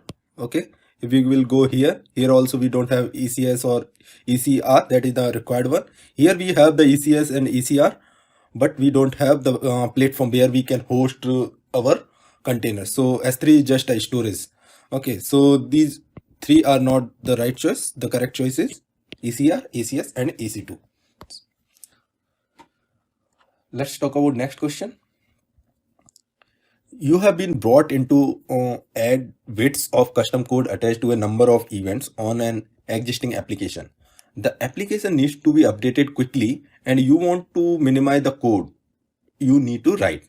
What AWS solution will offer you the ability to accomplish these goals most quickly? So here the key question, the application need to be updated quickly, and which will what AWS solution will offer you the ability to accomplish these goals. So let's understand the options. What we have SWM, that is simple workflow service.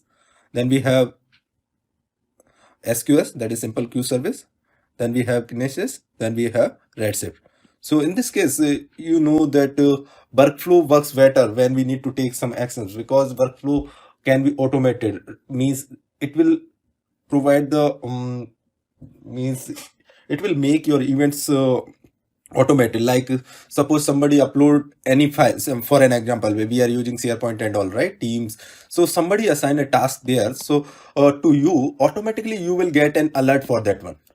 Okay, similarly there is functionality in SharePoint as well. So these are the example of workflow, how quickly it works. So once we define or configure the workflow, it works on the basis of event. Once the event is occurred, you will get the response out of that. So that will help us. So our answer here will be simple workflow service. So normally AWS is ideal for tasks that need to be executed based on steps within an application. So this is the right choice here. Let's talk about next question. You have been asked to design a critical business application with a relational database that runs on EC2 instances. It requires a single EBS volume that can accommodate up to 16,000 IOPS. Which Amazon EBS volume type would you recommend as suitable for the performance requirement of the application? So the option we have EBS general purpose SSD, EBS throughput optimized HDDs, sorry. Then we have EBS cooled HDD. Then we have EBS provisioned IOPS SSD. Here they are telling that it requires a single EBS volume. Okay, only one EBS volume we can use that can accommodate up to 16,000 IOPS. That means it is IOPS optimized. So we will use which one? EBS provisioned IOPS SSD for this one. Let's talk about next question. A tech company, the name is T3P, it can be anything, is running an application on EC2 instances that process sensitive information stored on Amazon S3. The information is accessed over the internet. The security team is concerned that the internet connectivity to Amazon S3 is a major security risk. Which solution will resolve the security concern? The option we have: access the data through a VPN connection, access the data through a NAT gateway, access the data through a VPC endpoint for S3, access the data through an internet gateway. So here we are concerned about the security, and the sensitive information is stored in the S3 storage. So in that case, what we will do, we will use access the data through a VPC endpoint for S3. That will help to keep the security. So normally, if you know about these things, VPN connection is like between your on-prem to the VPC, and also between two VPC also we can create the VPN connection, but it will go through the internet. Net gateway is like one-way connection through the internet from our VPC. Internet gateway is bi-directional connection between your instances and the internet. So our right choice here is access the data through a VPC endpoint for Amazon S3. Let's talk about next question. Your company is planning to offer a site analytics service to its users. The service will require that the user's web page embedded a PHP file that is hosted in the company's Amazon S3 bucket. As a solution architect, what must you do to ensure that the script will successfully execute? The option we have: provide the users with a signed URL for the script, enable cross-origin resource sharing on the S3 bucket, configure a bucket policy to allow public execute privileges, enable S3 versioning on the S3 bucket, and place a delete marker on old buckets. So the thing is, just try to understand that the service will require that the user web page is embedded in PHP file that is hosted in the company's S3 bucket. Okay, so the thing is, normally what happens, web browser will block the execution of a script that originates from a server with a different domain name than the web page. So that is the functionality of our web browsers. Okay, so the thing is, Amazon S3 can be configured with CORS, means this cross origin resource sharing, to send HTTP headers that allow the script execution. So in this case, we will use enable cross origin, because normally our web browser don't support if the script is originated from the different domain than our web pages. That's why we use cross origin resource sharing. Let's talk about next question. For which of the following scenarios should a solution architect consider using Elastic Beanstalk? We need to choose two options: a web application using Amazon RDS, an enterprise data warehouse, a long-running worker process, capacity provisioning and load balancing of website, a management task run once on nightly basis. See here, the correct answer is A and D. See, the why B is wrong, because Elastic Beanstalk is used to deploy and manage the application, not to store the data. So this is not the correct. If we talk about the option C, Beanstalk doesn't make any sense to use for long running process. So that's why this option is also wrong. Why the last option is wrong? When you launch an Elastic Beanstalk environment, you first choose an environment tier. The environment tier that you choose determines whether Elastic Beanstalk provisions resources to support an application that handles HTTP requests or an application that pulls tasks from a queue. So this is also not the correct choice here. So we are left with A and D. Let's see the next question. A company owns an API which sees a high influx of requests per second. The API is written using Python. The company wants to host this API with the least administrative maintenance. How can this be achieved?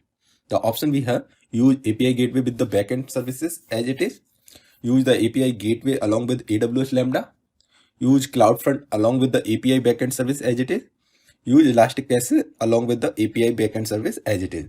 So the thing is here, what they are looking for: a company owns an API which sees a high influx of requests per second. The API is written using Python. The company want to host this API with least in administrative maintenance. So you know the Lambda function can help in that case. So our answer will be use the API gateway along with Lambda function, because here we have very least administrative maintenance than the others what the options here mentioned. Let's talk about next question. A database hosted using the Amazon RDS service is getting a lot of database queries and has now become a bottleneck for the associating application. Which action would ensure that the database is not a performance bottleneck? The option we have: set up a CloudFront distribution in front of the database, set up an ELB in front of the database, ELB is Elastic Load Balancer, set up Elastic Cache in front of the database, set up SNS in front of the database. Here the thing is, as it is, there are lots of queries coming and it's become a bottleneck, right? So we need to ensure that the database is not performance bottleneck. In that case, what we will do, we will use the Elastic Cache The reason is it will cache the information what is previously accessed by the query, and next time when the query will come, it will not go to the database server. It will directly give the response there itself. So it can help us to increase the performance of the sol requirement. So our answer will be set up elastic cache in front of the database. Let's talk about next question. You have instances hosted in a private subnet in a VPC. There is a need for instances to download updates from the internet. As an architect, what change would you suggest to the IT operations team that would also be the most efficient and secure? So let's talk about option.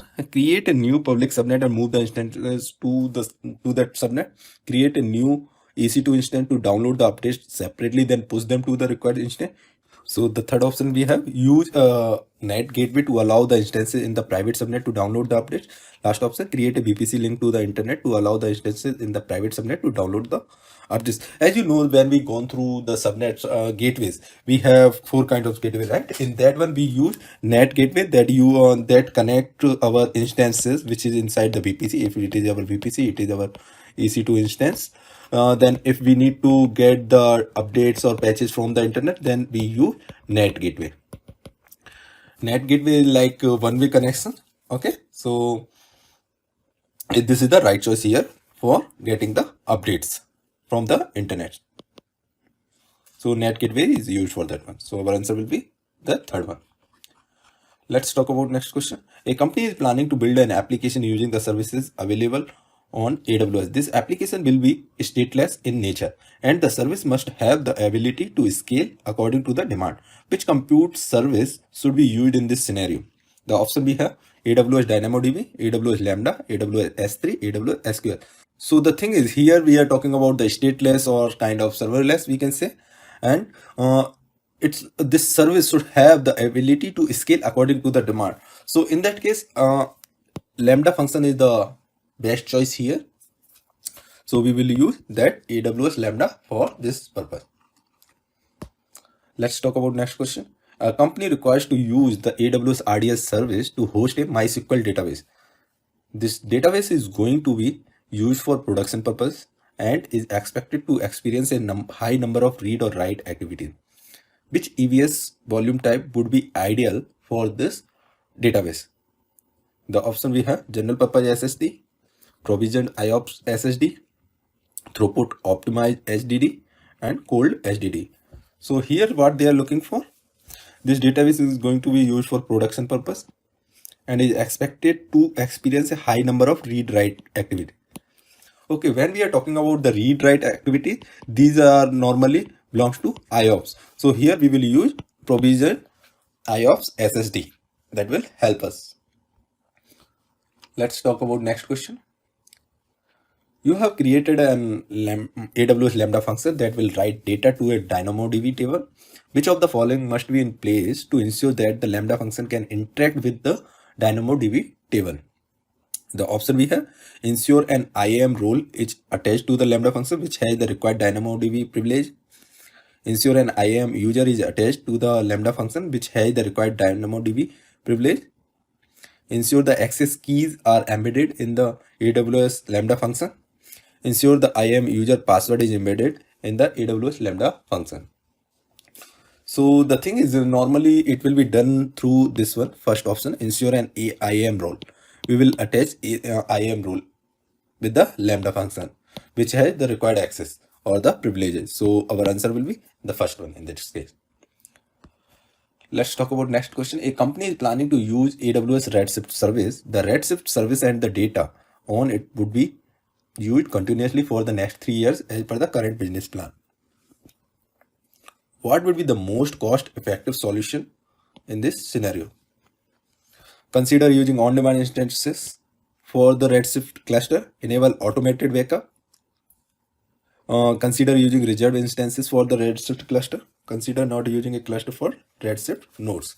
So the thing is, here we know that we are planning to run our service for next 3 years, where we know that we required some instances for longer period of time, and we can give some commitment to the cloud provider so that we can get the more discount on the billing. So in that case, what we do, we request for reserved instances that can help us to provide cost-effective solution for this scenario.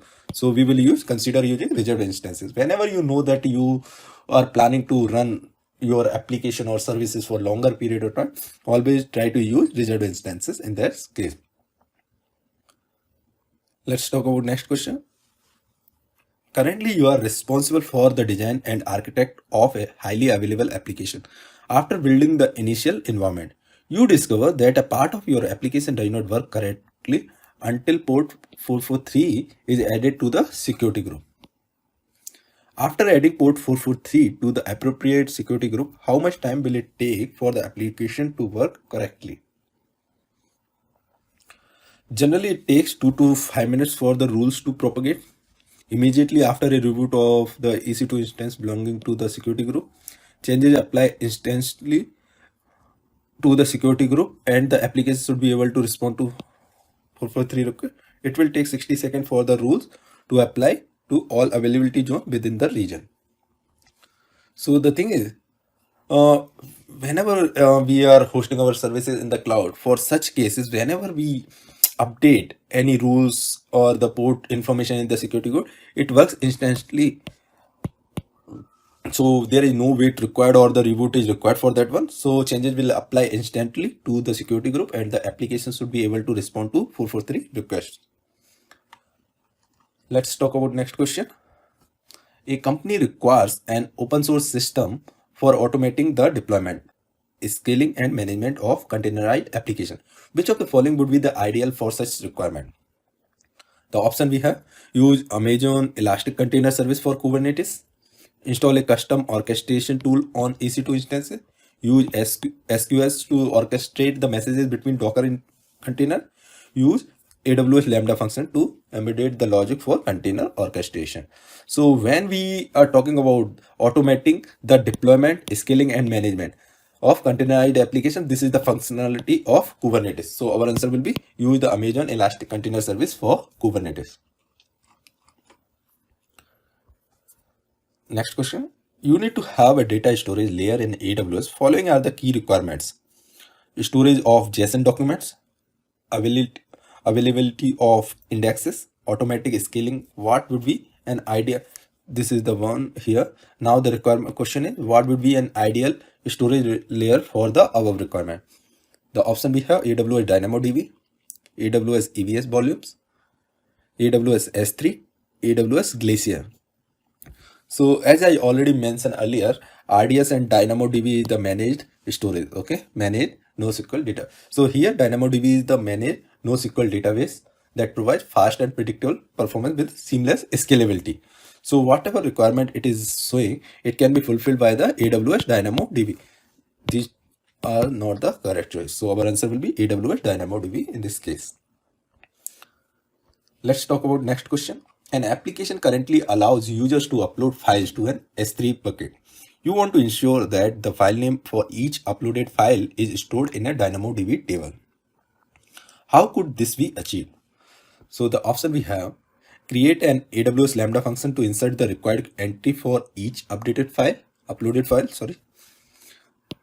Use AWS CloudWatch to probe for any S3 events.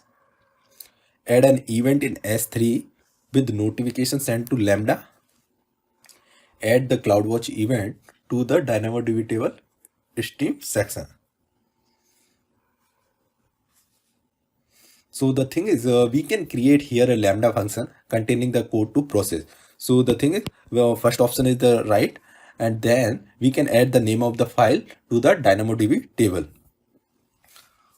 Okay, then what we can do, then we can use an event notification from the S3 buckets to invoke the Lambda function whenever the file is uploaded. So it's a like event driven action required. So in this case, first and third is the right one.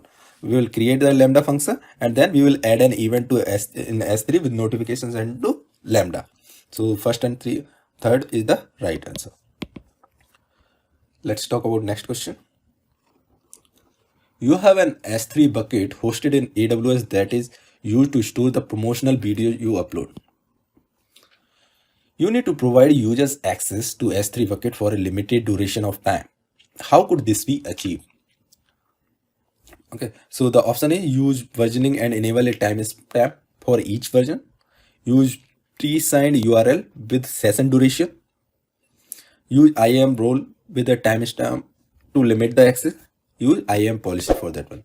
So in this case, what we will do, we need to provide access for limited duration of time. So in this case, what we will do, we will provide or we will use pre-signed URL with session duration. That will help in this case.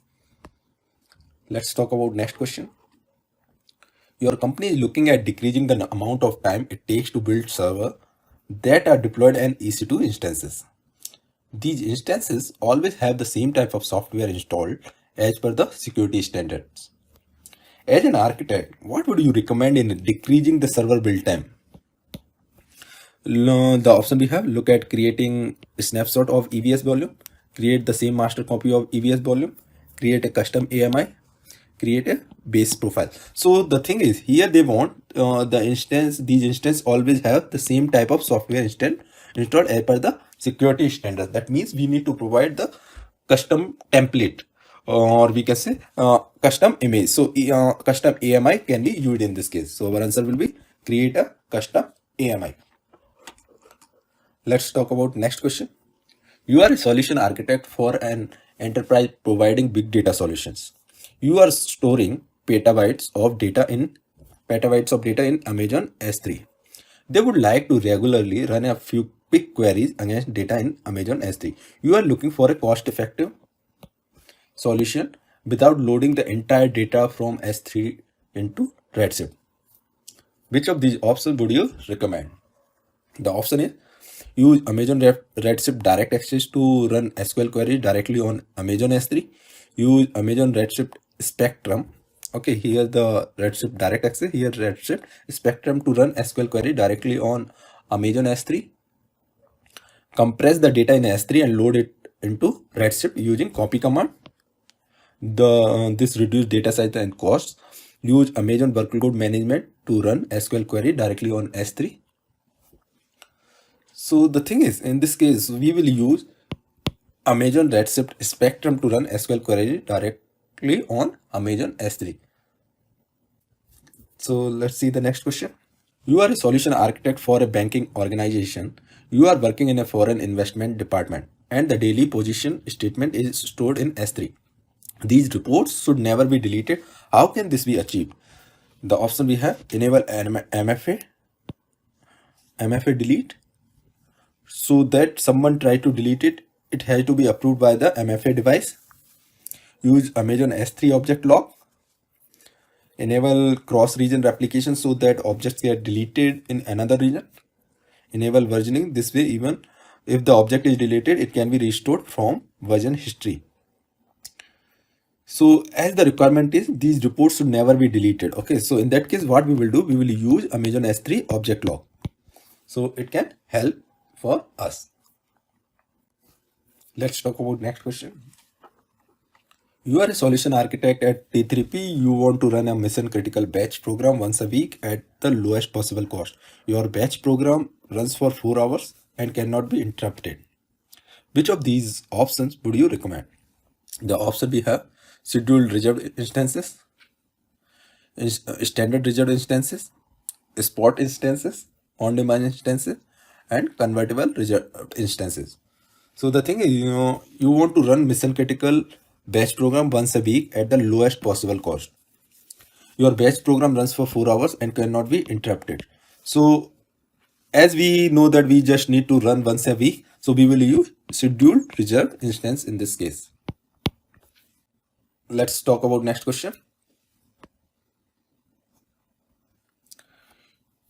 You control access to S3 bucket and object with.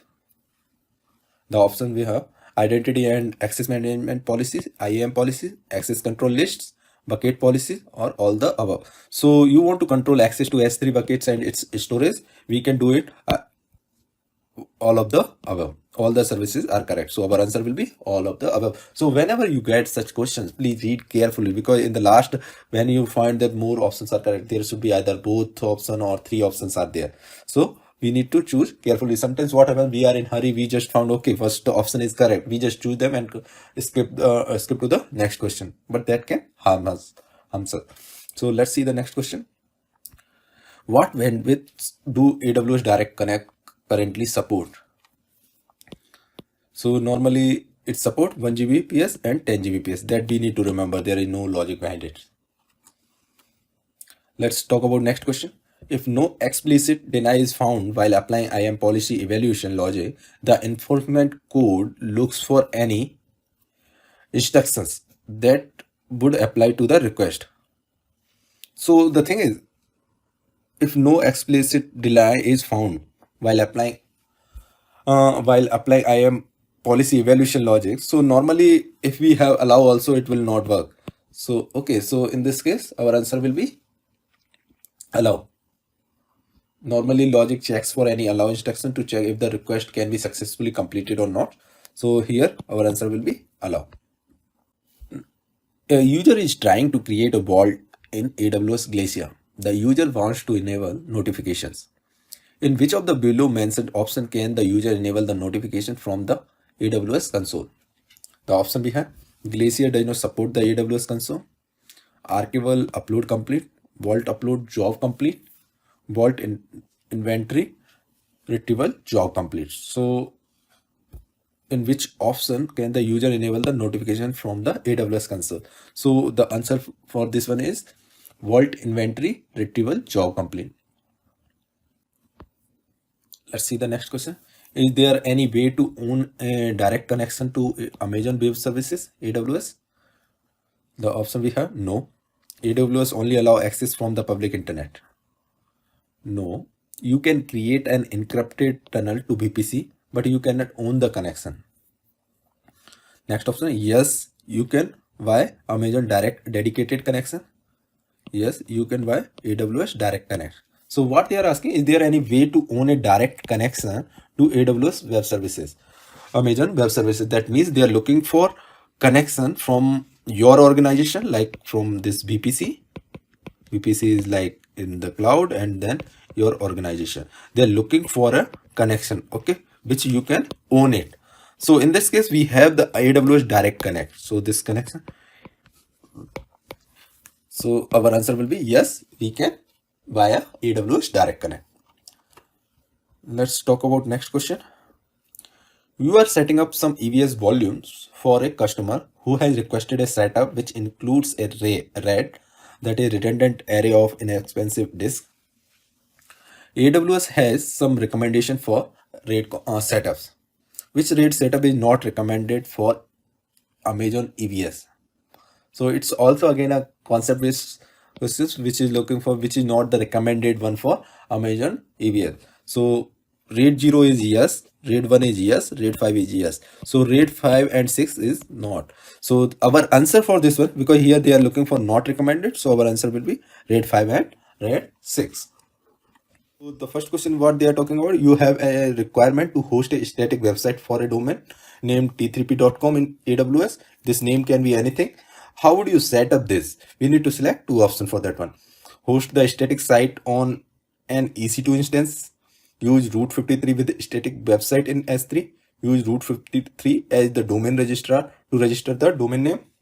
And the last option we have, place the EC2 instance behind the ELB. So first understand we can register the domain name in your domain registrar. So what is our domain registrar? That is root 53. Okay. So root 53 works as a DNS service in AWS. And then once we register the domain in domain registrar, then we can configure a record set in root 53. So our answer will be use root 53 with static website in S3 and use root 53 as the domain registrar to register the domain name. So our answer will be second and third. Let's talk about next question. You would like to create a mirror image of your production environment in another region for disaster recovery purpose. Which of the following AWS resources do not need to be created in the second region? So the thing is, what we need to create, let's understand those things. So we need to create the security group, we need to create the launch configuration, we need to create EC2 key pairs and elastic IP. So these are the four things which we need to create, but here they are talking about what not to be created. So we have left with the root 53 record sets and IAM role. So our answer will be root 53 record set IAM rules. Let's talk about next question. In Amazon Elastic Cache, the failure of a single cache node can have an impact on the availability of your application and the load on your backend database, while Elastic Cache provisions a replacement for the failed cache node. It gets repopulated. Which of the following is a solution to reduce this potentially availability impact? So here, if one node fails, then we need to avoid this availability impact. Okay, so what we can offer here, the option we have: spread your memory and compute capacity over few number of cache nodes, each with high capacity. Spread your memory and compute over a larger number of cache nodes, each with smaller capacity. Include fewer number of high capacity nodes. And in the last we have include a larger number of cache nodes, each with high capacity. So normally we can reduce the potential availability impact by spreading the memory and compute over a larger number of cache nodes. So we need to remember that we need to use the larger number of cache nodes, each with smaller capacity. Okay, so here they are talking about the few number of cache nodes with high capacity. Here they are talking about large number of cache nodes with each with smaller capacity. So we need to talk about the larger number of each cache node. So more nodes we have, then the availability will be more for this one. So our answer will be the second one. And we can go with this one also, but here I'm talking about the last one, but here they are talking about the high capacity that will increase the cost as well. So whenever we provide, even they are not asking, we always think about that aspect as well. So that will fulfill our requirement as well as we should save the cost for the organization. So let's talk about the next question. What bandwidths do AWS Direct Connect currently support? The option we have: 10 Mbps and 100 Mbps, 10 Gbps and 100 Gbps, 100 Mbps and 1 Gbps, 1 Gbps and 10 Gbps. So normally currently they are supporting 1 Gbps and 10 Gbps. So this is just to understand, there is no concept behind it. It's just a functionality what AWS is providing. So we just need to remember that AWS Direct Connect currently support 1 Gbps and 10 Gbps connection bandwidth. So our answer will be the last one. Let's talk about next question. A user is configuring MySQL RDS with PIOPS, that is provisioned IOPS. What should be the minimum size of DB storage provided by the user? So the thing is, if user is trying to enable provisioned IOPS with MySQL RDS, the minimum size of storage should be 10 GB. So our answer will be the last one. Sorry, I'm talking about 10 GB, that is 100 GB. So our answer will be 100 GB. Sorry for the error. So let's talk about this question. An EC2 instance that performs source and destination checks by default is launched in a private VPC subnet. All security, NACL, access control list, and routing definition are configured as expected. A custom net instance is launched. Which of the following must be done for the custom net instance to work? So the option we have: the source or the destination checks should be disabled on the net instance. The net instance should be launched in public subnet. The net instance should be configured with a public IP address. The net instance should be configured with an elastic IP address. So first understand that when each EC2 instance performs source or destination checks by default, that means the instance must be either source or the destination. Okay, so where of any traffic which it sends or receives. So however, when we use the net instance, that must be either from either able to send or receive traffic when the source or destination is not itself. That means it can send, as per this question they are asking, when we are launching this net instance, it should send or receive either it is part of source or not. So what we can do in that case? So for that one we should disable the source or destination check, so it will work as per requirement. So for us the correct answer will be the first one. The source or destination checks should be disabled on the net instances. Let's talk about next question. So this question is about true or false, and with the region they are giving. The Amazon Elastic Cache cluster are not available for use in VPC at this time. If this statement is true, but they are available only in the government cloud. True, but they are available only on request. And in the last, they are talking about the false. So the question, what is the statement? The Amazon Elastic Cache clusters are not available for use in VPC at this time. The answer for this one is false. The region, this is not the correct statement. By default, Amazon Elastic Cache clusters can be run in an Amazon VPC. That's why this statement is false. Let's talk about next question. A user is accessing an EC2 instance on the SSH port for IP 10.20.30.40/32. Okay. Which one is a secure way to configure that the instance can be accessed only from this IP? So let's talk about the options one by one. Okay, so just remember, whenever we need to configure a security group, the users need to specify the IP address with the CIDR notation. So what is the CIDR notation?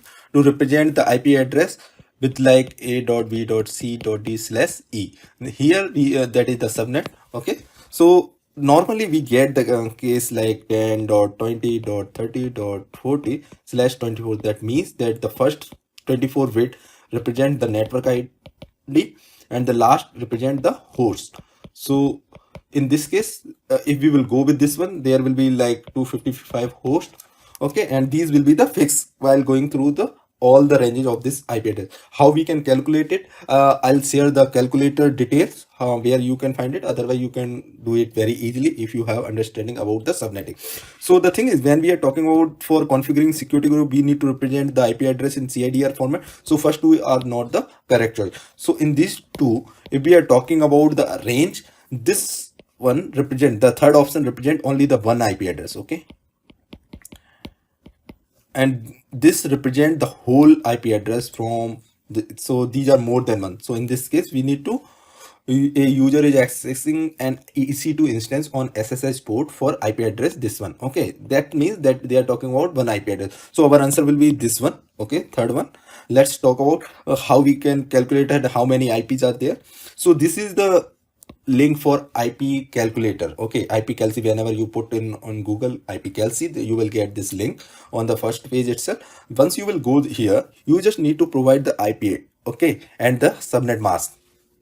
When you will provide the net mask, see for this one I put it, and how many hosts are there you can calculate it. Okay, and the first node first IP address will be starting from 0.1.0.1, and in the last IP address we will have like 255.255.255/.254. So this will be the range, and the total number of IP addresses we will calculate. These are more, these are in crores. Okay, so just calculate that thing. Similarly, if I'll put this one, it will give me only host or numbers of IP address in this range, only one. So that's why our answer is one. You can do the calculation with different IP address to understand more about it. So I'm planning to prepare one video on subnetting where I'll explain how we can calculate from the subnet if the range is like /24/20 or whatever it is. So for the timing, just understand this /32 represents only one IP address, /0 represents more than one IP address. So our answer will be the third one. Let's talk about next question. Which statement is true? Which statement is false about accessing remote AWS region in the US by your AWS Direct Connect, which is located in the US? The option we have: AWS Direct Connect locations in the US can access public resources in any US region. You can use a single AWS Direct Connect connection to build multi-region services. Any data transfer out of a remote region is built at the location of your AWS Direct Connect data transfer rate. The last option we have: to connect a VPC in a remote region, you can use a virtual private network connection over your public virtual interface. So the thing is, for this one, the correct which is false. So the thing is, the third statement is false. Any data transfer out of a remote region is built at the location of your AWS Direct Connect data transfer rate.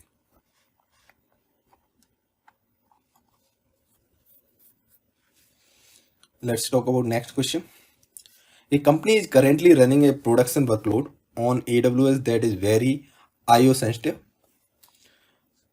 intensive. Its workload consists of a single tier with 10 C4.8x large instances, each with 2 TB GP2. GP2 stands for general purpose SSD volumes.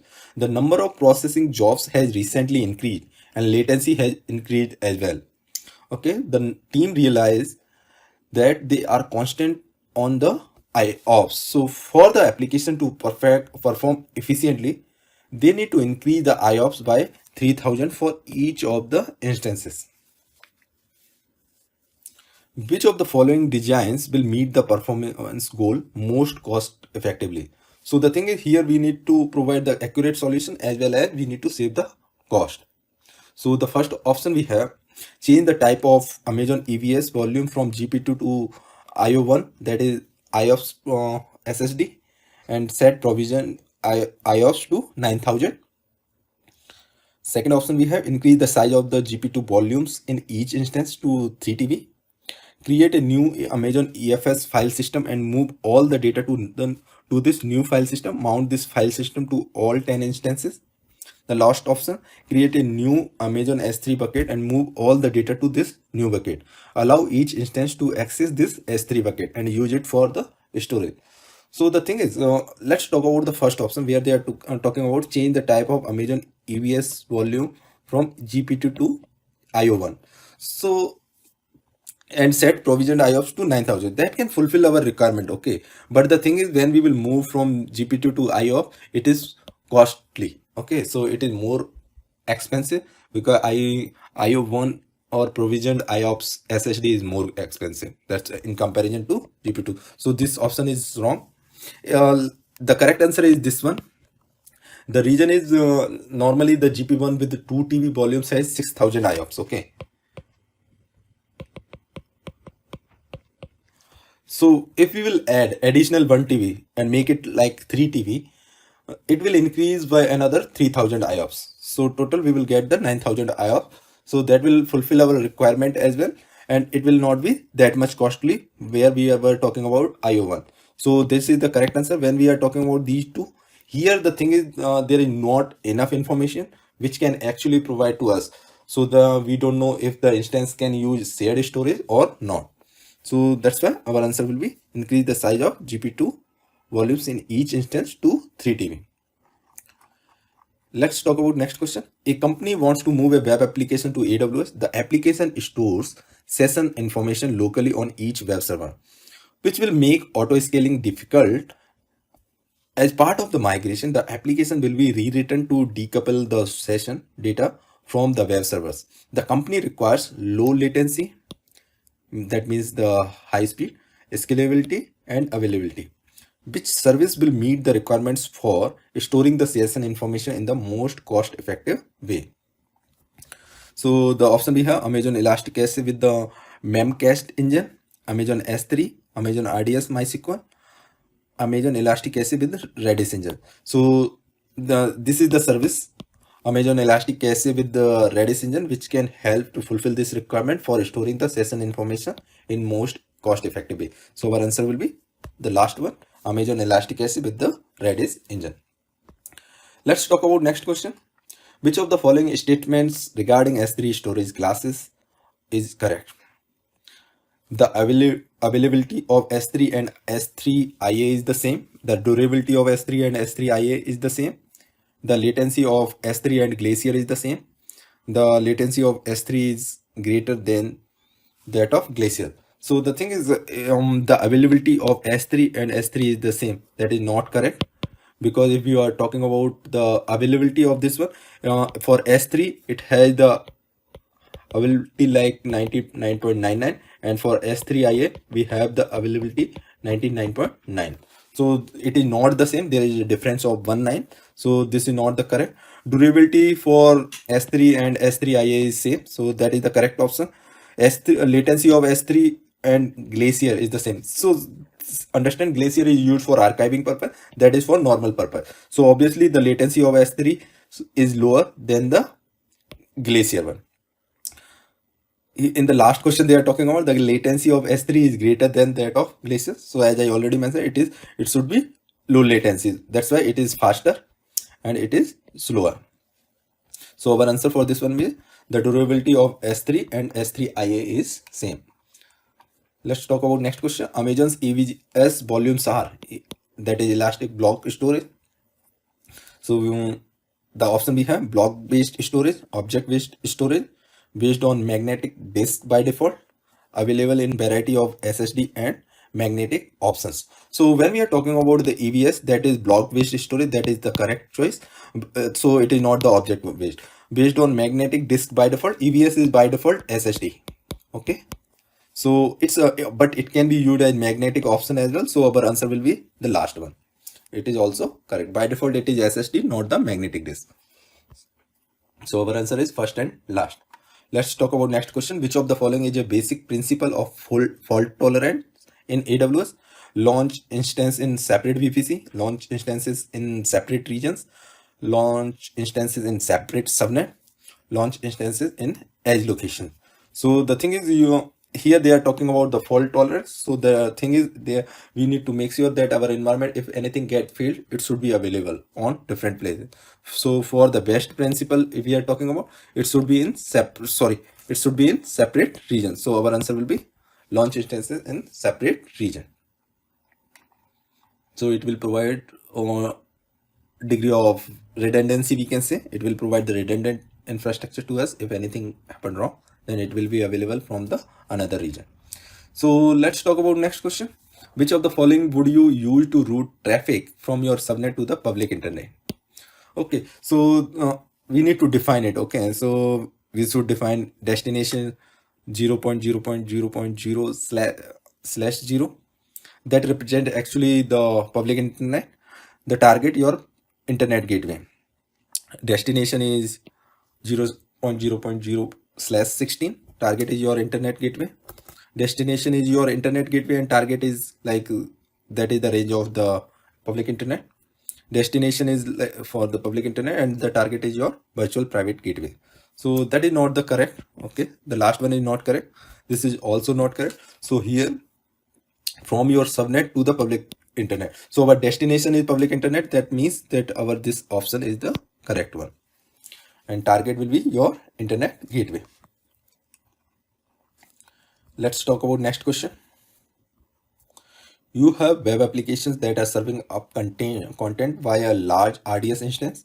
You are seeing heavy database utilization and want to improve performance. What might you suggest? You need to choose two. Increase the instance size of the database. Increase the instance size of web application server. Set up CloudFront to handle dynamic content as well as static content.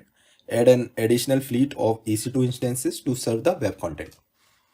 So for this, our answer will be first and third. So in the first, we need to increase the instance size of the database. That will improve the performance. Okay, because it is high utilization. If we will increase the size, then definitely our performance will be improved. And also we will set up CloudFront to handle dynamic content as well as static content. Let's talk about next question. You are tasked with creating a new VPC for a large company, hosting a fleet of instances within the VPC and ensuring that they can write to the company's S3 buckets and also be accessed via REST API that they each host. Which of the following would be part of your proposed solution? We need to choose two options: a customer gateway, an internet gateway, a VPC endpoint, and new NACL. So the thing is, for this one, our answer will be the second and the third one. The reason is the internet gateway is required to handle the internet traffic, and a VPC endpoint is ideal for connecting the instances to the S3. So these two will help in for this requirement. So let's talk about next question. Which of the following are valid options for where an RDS read replica is set up in relation to the primary instance? The option we have: in the same region as the primary instance, in a separate region from the primary instance, an instance running on premises, and the last option we have all the way above. So normally these all three options are valid, But the thing is, this option, the last third one, instance running on premises, is not very much common. So normally for the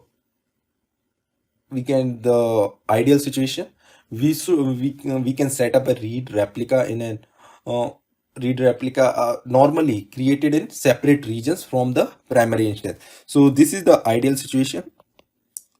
Sorry, this one, separate regions from the primary instance. So this is the ideal situation.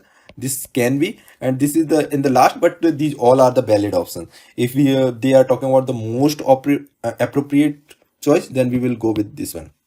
Okay, but here they are talking about the valid options, so all three are valid. But for the ideal scenario, in the separate regions from the primary instance is the correct one.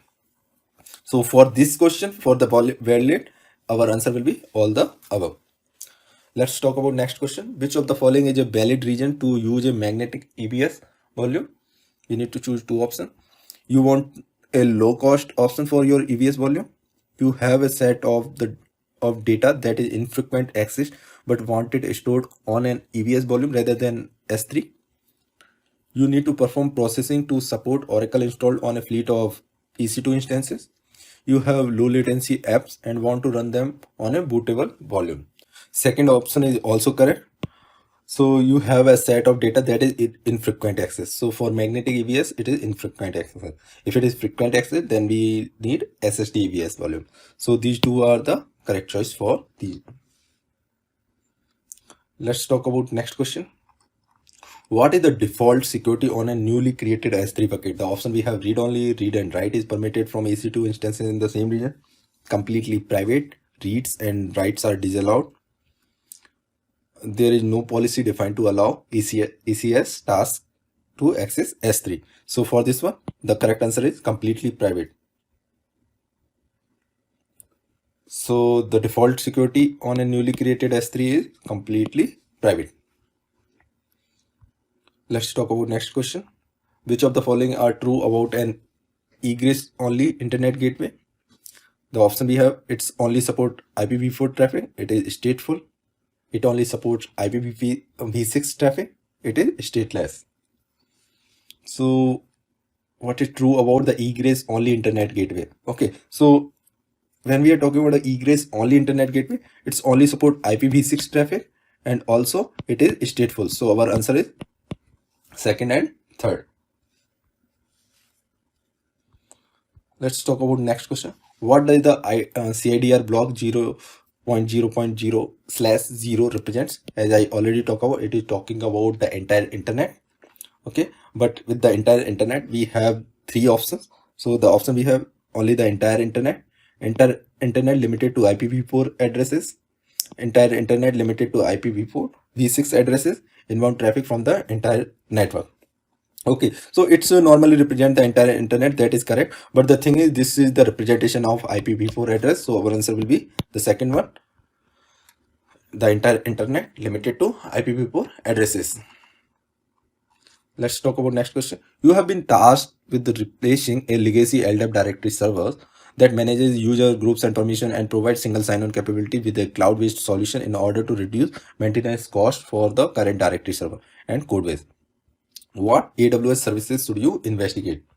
You need to choose two options. For this one, the correct answers are IAM and Cognito. So IAM is the best option for handling the users, groups, and permission within the AWS, and we can then add Cognito to offer single sign-on capability to your application. So it is for SSO, single sign-on. It is for management of users, groups, and permissions. So it is used for that one. So one answer is IAM and Cognito. Let's talk about next question. You need to produce media files optimized for various device types to optimize cost associated with transferring and viewing media on those devices. What AWS service would you use?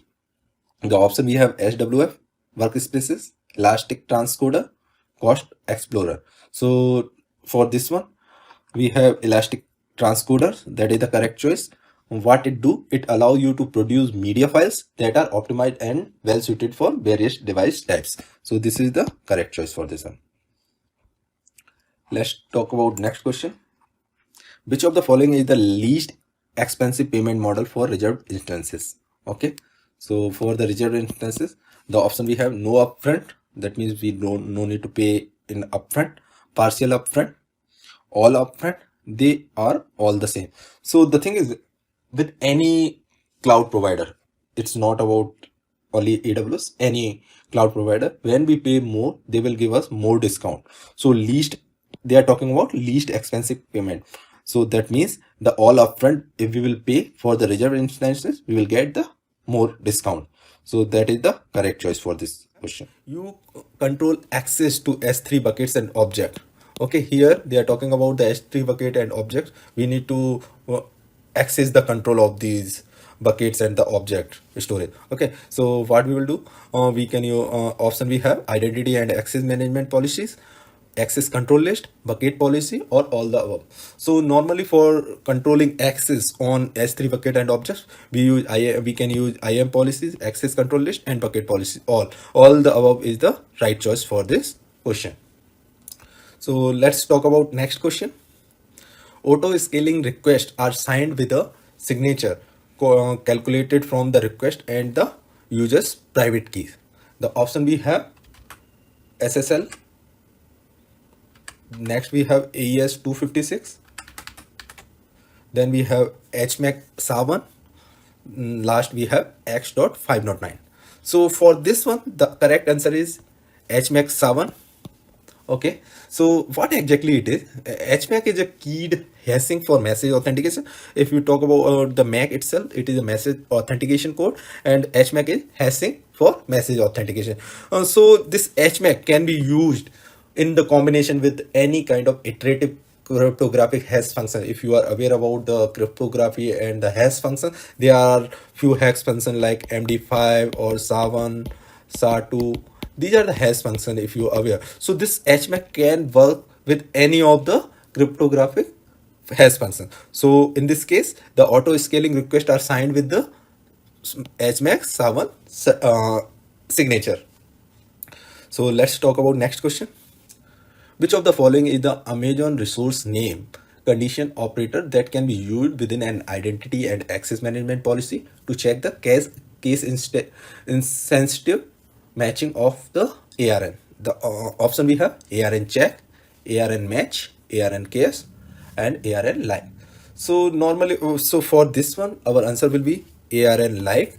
The reason, because ARN resource name condition operators lets you construct condition elements that restrict access based on comparing a key to an Amazon resource name. So ARN like, for instance, is a case insensitive matching of the ARN. So ARN like is the use for this one.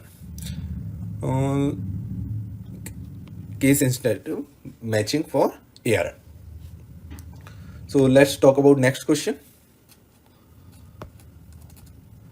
The principal element of an IAM policy refers to the specific entity that should be allowed or denied permission, whereas the translates to everyone except the specified entity.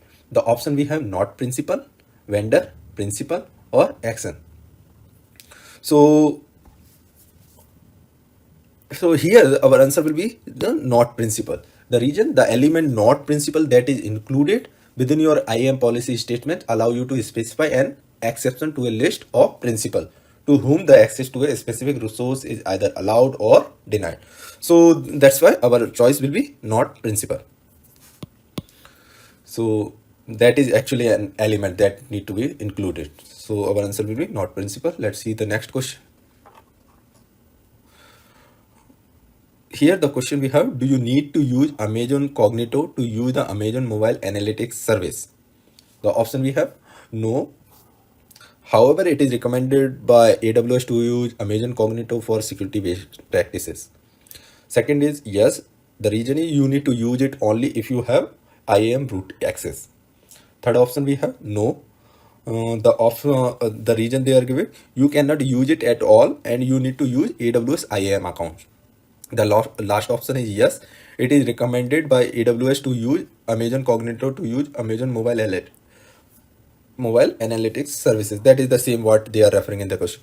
So the question what they are asking, do you need to use Amazon Cognito to use Amazon mobile analytics service? So that is not the correct. So our answer will be from the no. So first one, it seems more accurate, because the thing is, it is always recommended to use Amazon Cognito for the security best practices. So that's why our answer will be the first one. Let's talk about next question. Which of the following AWS services can be used to define alarms to trigger on a certain activity, such as activity success, failure, or delay in AWS data pipeline? The option we have: Amazon SES, Amazon Code Deploy, Amazon SNS, Amazon SQS. So the thing is, in AWS data pipeline, okay, in AWS data pipeline, you can define AWS SNS alarm to trigger on activities such as success, failure, or delay. So that's why our answer will be Amazon SNS. The reason, because we can define in AWS pipeline about the Amazon SNS alarms to trigger the trigger on the activities. Okay, so our answer will be Amazon SNS. That is known as a notification service actually. Let's see the next question. After your Lambda function has been running for some time, you need to look at some metrics to ascertain how your function is performing and decide to use the AWS CLI to do this. Which of the following commands must be used to access these metrics using the AWS CLI? So we need to choose the which of the following command must be used to access these metrics using the AWS. So after running our Lambda function, now that is running for some time, we need to look some metrics, okay, how our function is functioning, and decide to use AWS CLI to use. So let's see what we have in the option. Mon list metrics and get stats. Mon is stats for monitoring, okay. List metrics and get metrics statistics. List metrics and get metric statistics. List hyphen metrics and mon hyphen get statistics. So in the first one, we need to get the metrics, and then we need to get the statistics. So for the Lambda function, the correct command is list hyphen metrics and get hyphen metric hyphen statistics. So this is the correct format and the correct command to you get this thing. Let's talk about next question. Which of the following is not included in the metrics sent from billing to Amazon CloudWatch? The option we have: running fees for AWS product and services, total AWS charges, one-time charges and refunds, usage charges for AWS products and services. So here what we need to get, which of the following is not included in the metrics sent from billing to Amazon CloudWatch. So here the answer will be one-time charge and the refunds, that will not be included. So usage charges and recurring fees for AWS products and services are included. So this is included. Total AWS charges is also included. Usage charges for AWS product and services included. The one-time charge and refunds are not included in the billing. So our answer will be one-time charges and the refunds.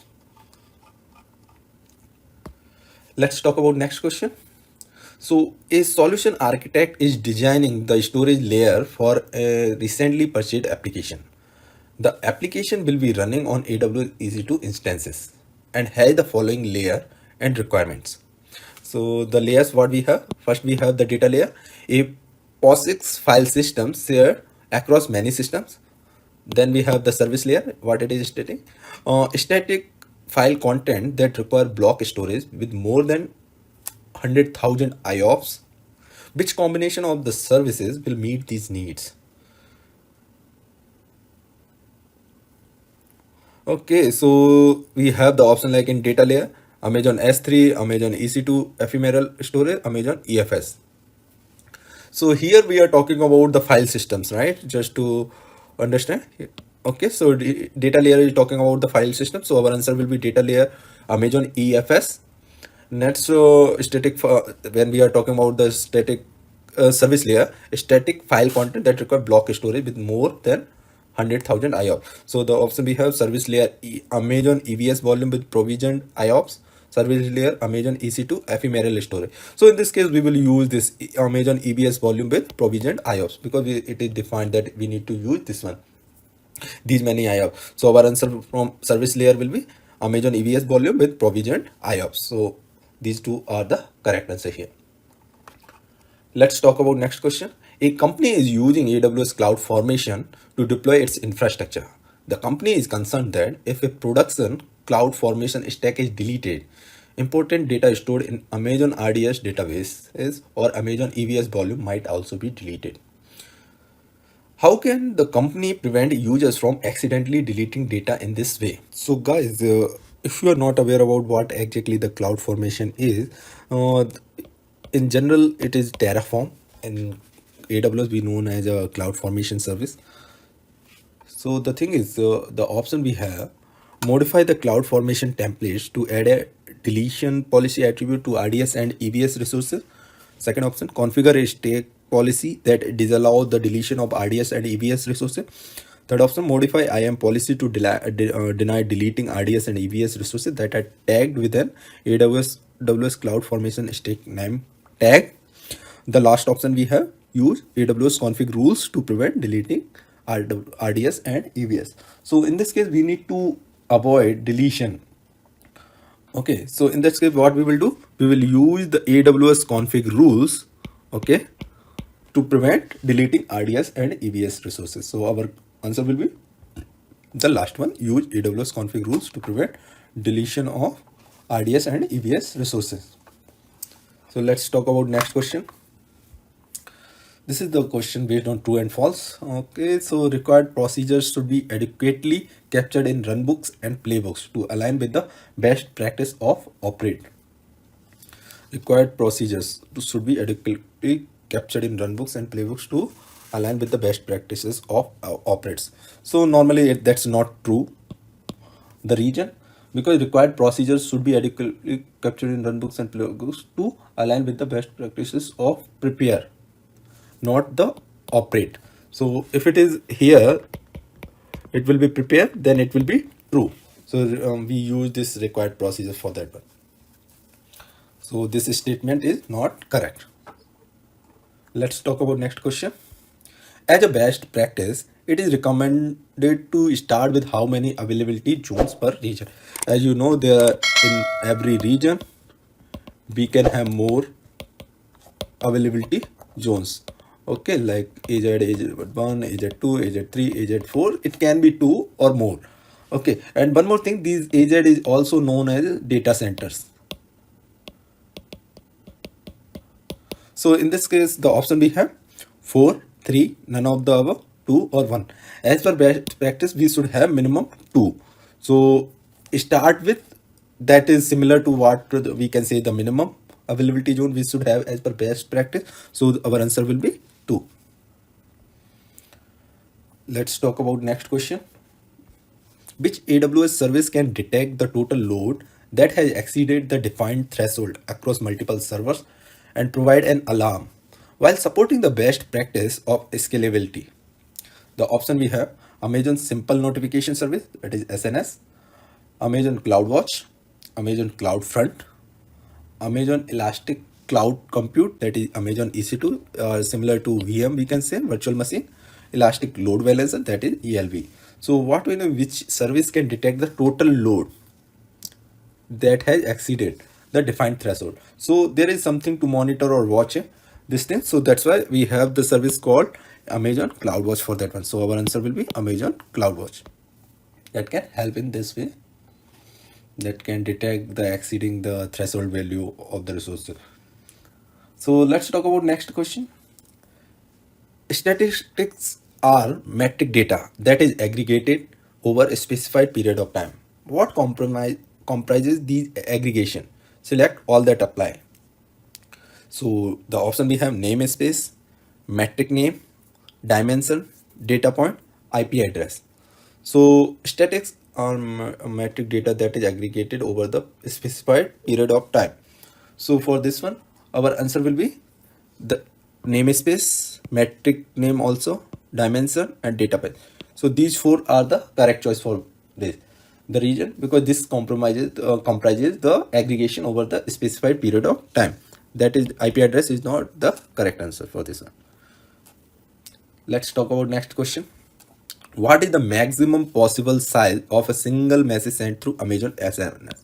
Okay, maximum possible size we need to, this is just a fact. Okay, we need to remember this one. The option we have 512 kb, 128 kb, 1 MB, 256 kb. So the answer will be 256 kb.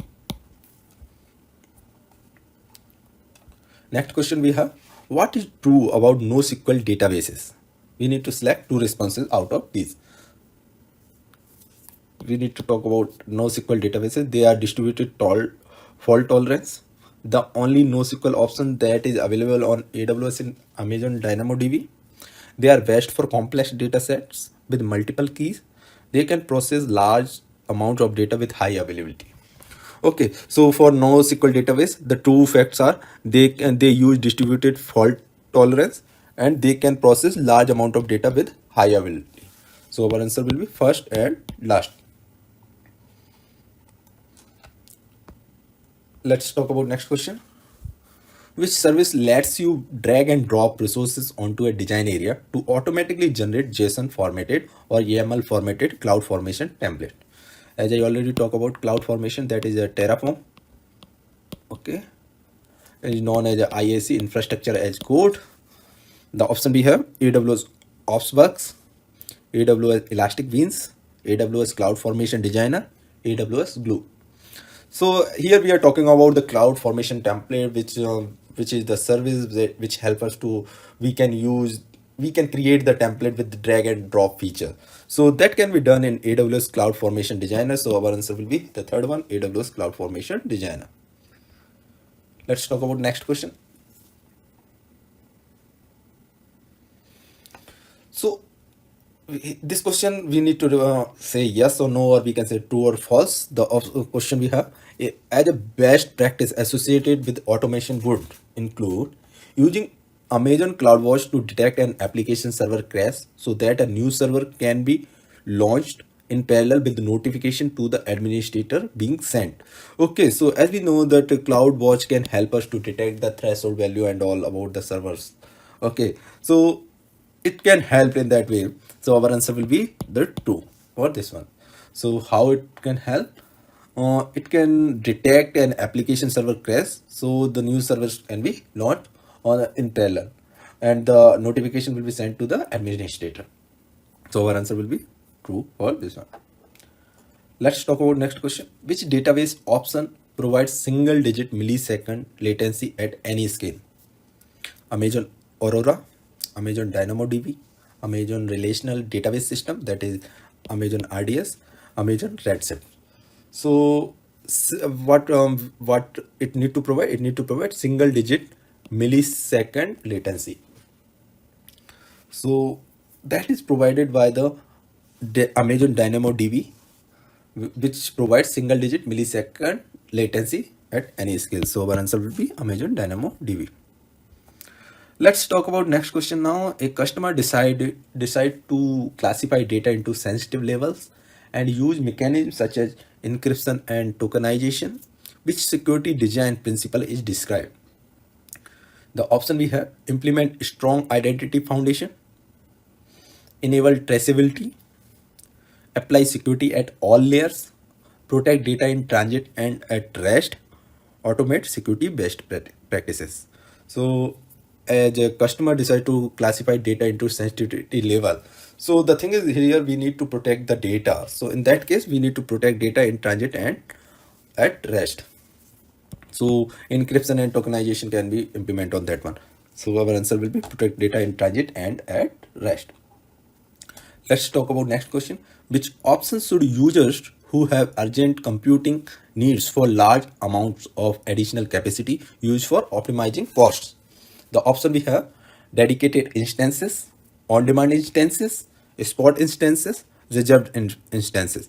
So the thing is, which options should users who have urgent computing needs for large amount of additional capacity use for optimizing cost? Okay, so in that case we use spot instances,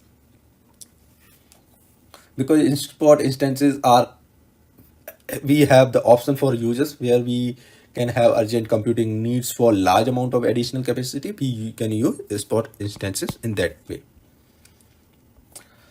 So now let's talk about the next question. Which characteristics is shared between a dedicated instance and a dedicated host? The option we have: automatic instance placement, targeted instance placement, add capacity using an allocation request, per host billing. So in that case, our answer will be the automatic instance placement, because it is having the characteristics which can share between a dedicated instance and a dedicated host. So the answer will be automatic instance placement. Let's talk about next question. The question we have: www.technologytothepoint.com, that is my blog name, just for an example, is a website where you have file sharing and storing services like Google Drive and Google Dropbox. During the sync up from desktop, you accidentally deleted an important file. Which of the simple storage service will help you retrieve the deleted files?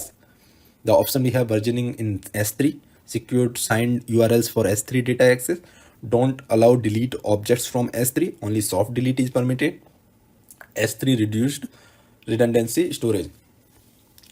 So here we need to identify which of the simple storage service, that is S3, will help you retrieve the data deleted. In that case, we can use the versioning on S3, that can help in for this case. So our answer will be versioning in S3. Let's talk about next question. You have written a cloud formation template that creates one elastic load balancer fronting two EC2 instances. Which section of the template should you edit so that the DNS of the load balancer is returned upon creation of the stack? The option we have: outputs, resources, parameters, mappings. So for this one, the answer is output. Okay, the reason: because output section defines custom value that are returned by the AWS Cloud Formation describe stacks command. And in the AWS Cloud Formation console outputs tabs after the stack is created. So this is the particular section which can help in this case. Let's talk about next question. You have an instance running within a private subnet, okay, that needs external network access to retrieve software updates and patches. Which of the following can securely provide that access from a public subnet within the same VPC? We need to choose two options. So the option we have: internet gateway, net instance, virtual private gateway, or net gateway. So in this case, our answer will be net instance and net gateway. The reason: it is net gateway normally provide one-way communication, as we just need to take the updates, software updates and patches, right? So from the internet, suppose here we have our cloud, okay, so from the internet we need the patches and the updates for our instance which is inside our VPC. So in that case, we will use the net gateway. Okay, if we need to make the communication between our instance and the internet, and if it is bi-direction, then we use internet gateway. So this where we use virtual private gateway to communicate with our on-premises infrastructure. So this is what we have. Okay, so that's it we have in this video. Thank you for watching. Subscribe for more videos, as this is just a part 1, and definitely it's gonna help you for your exam. If you have any doubts or query related to any question, just you can write me.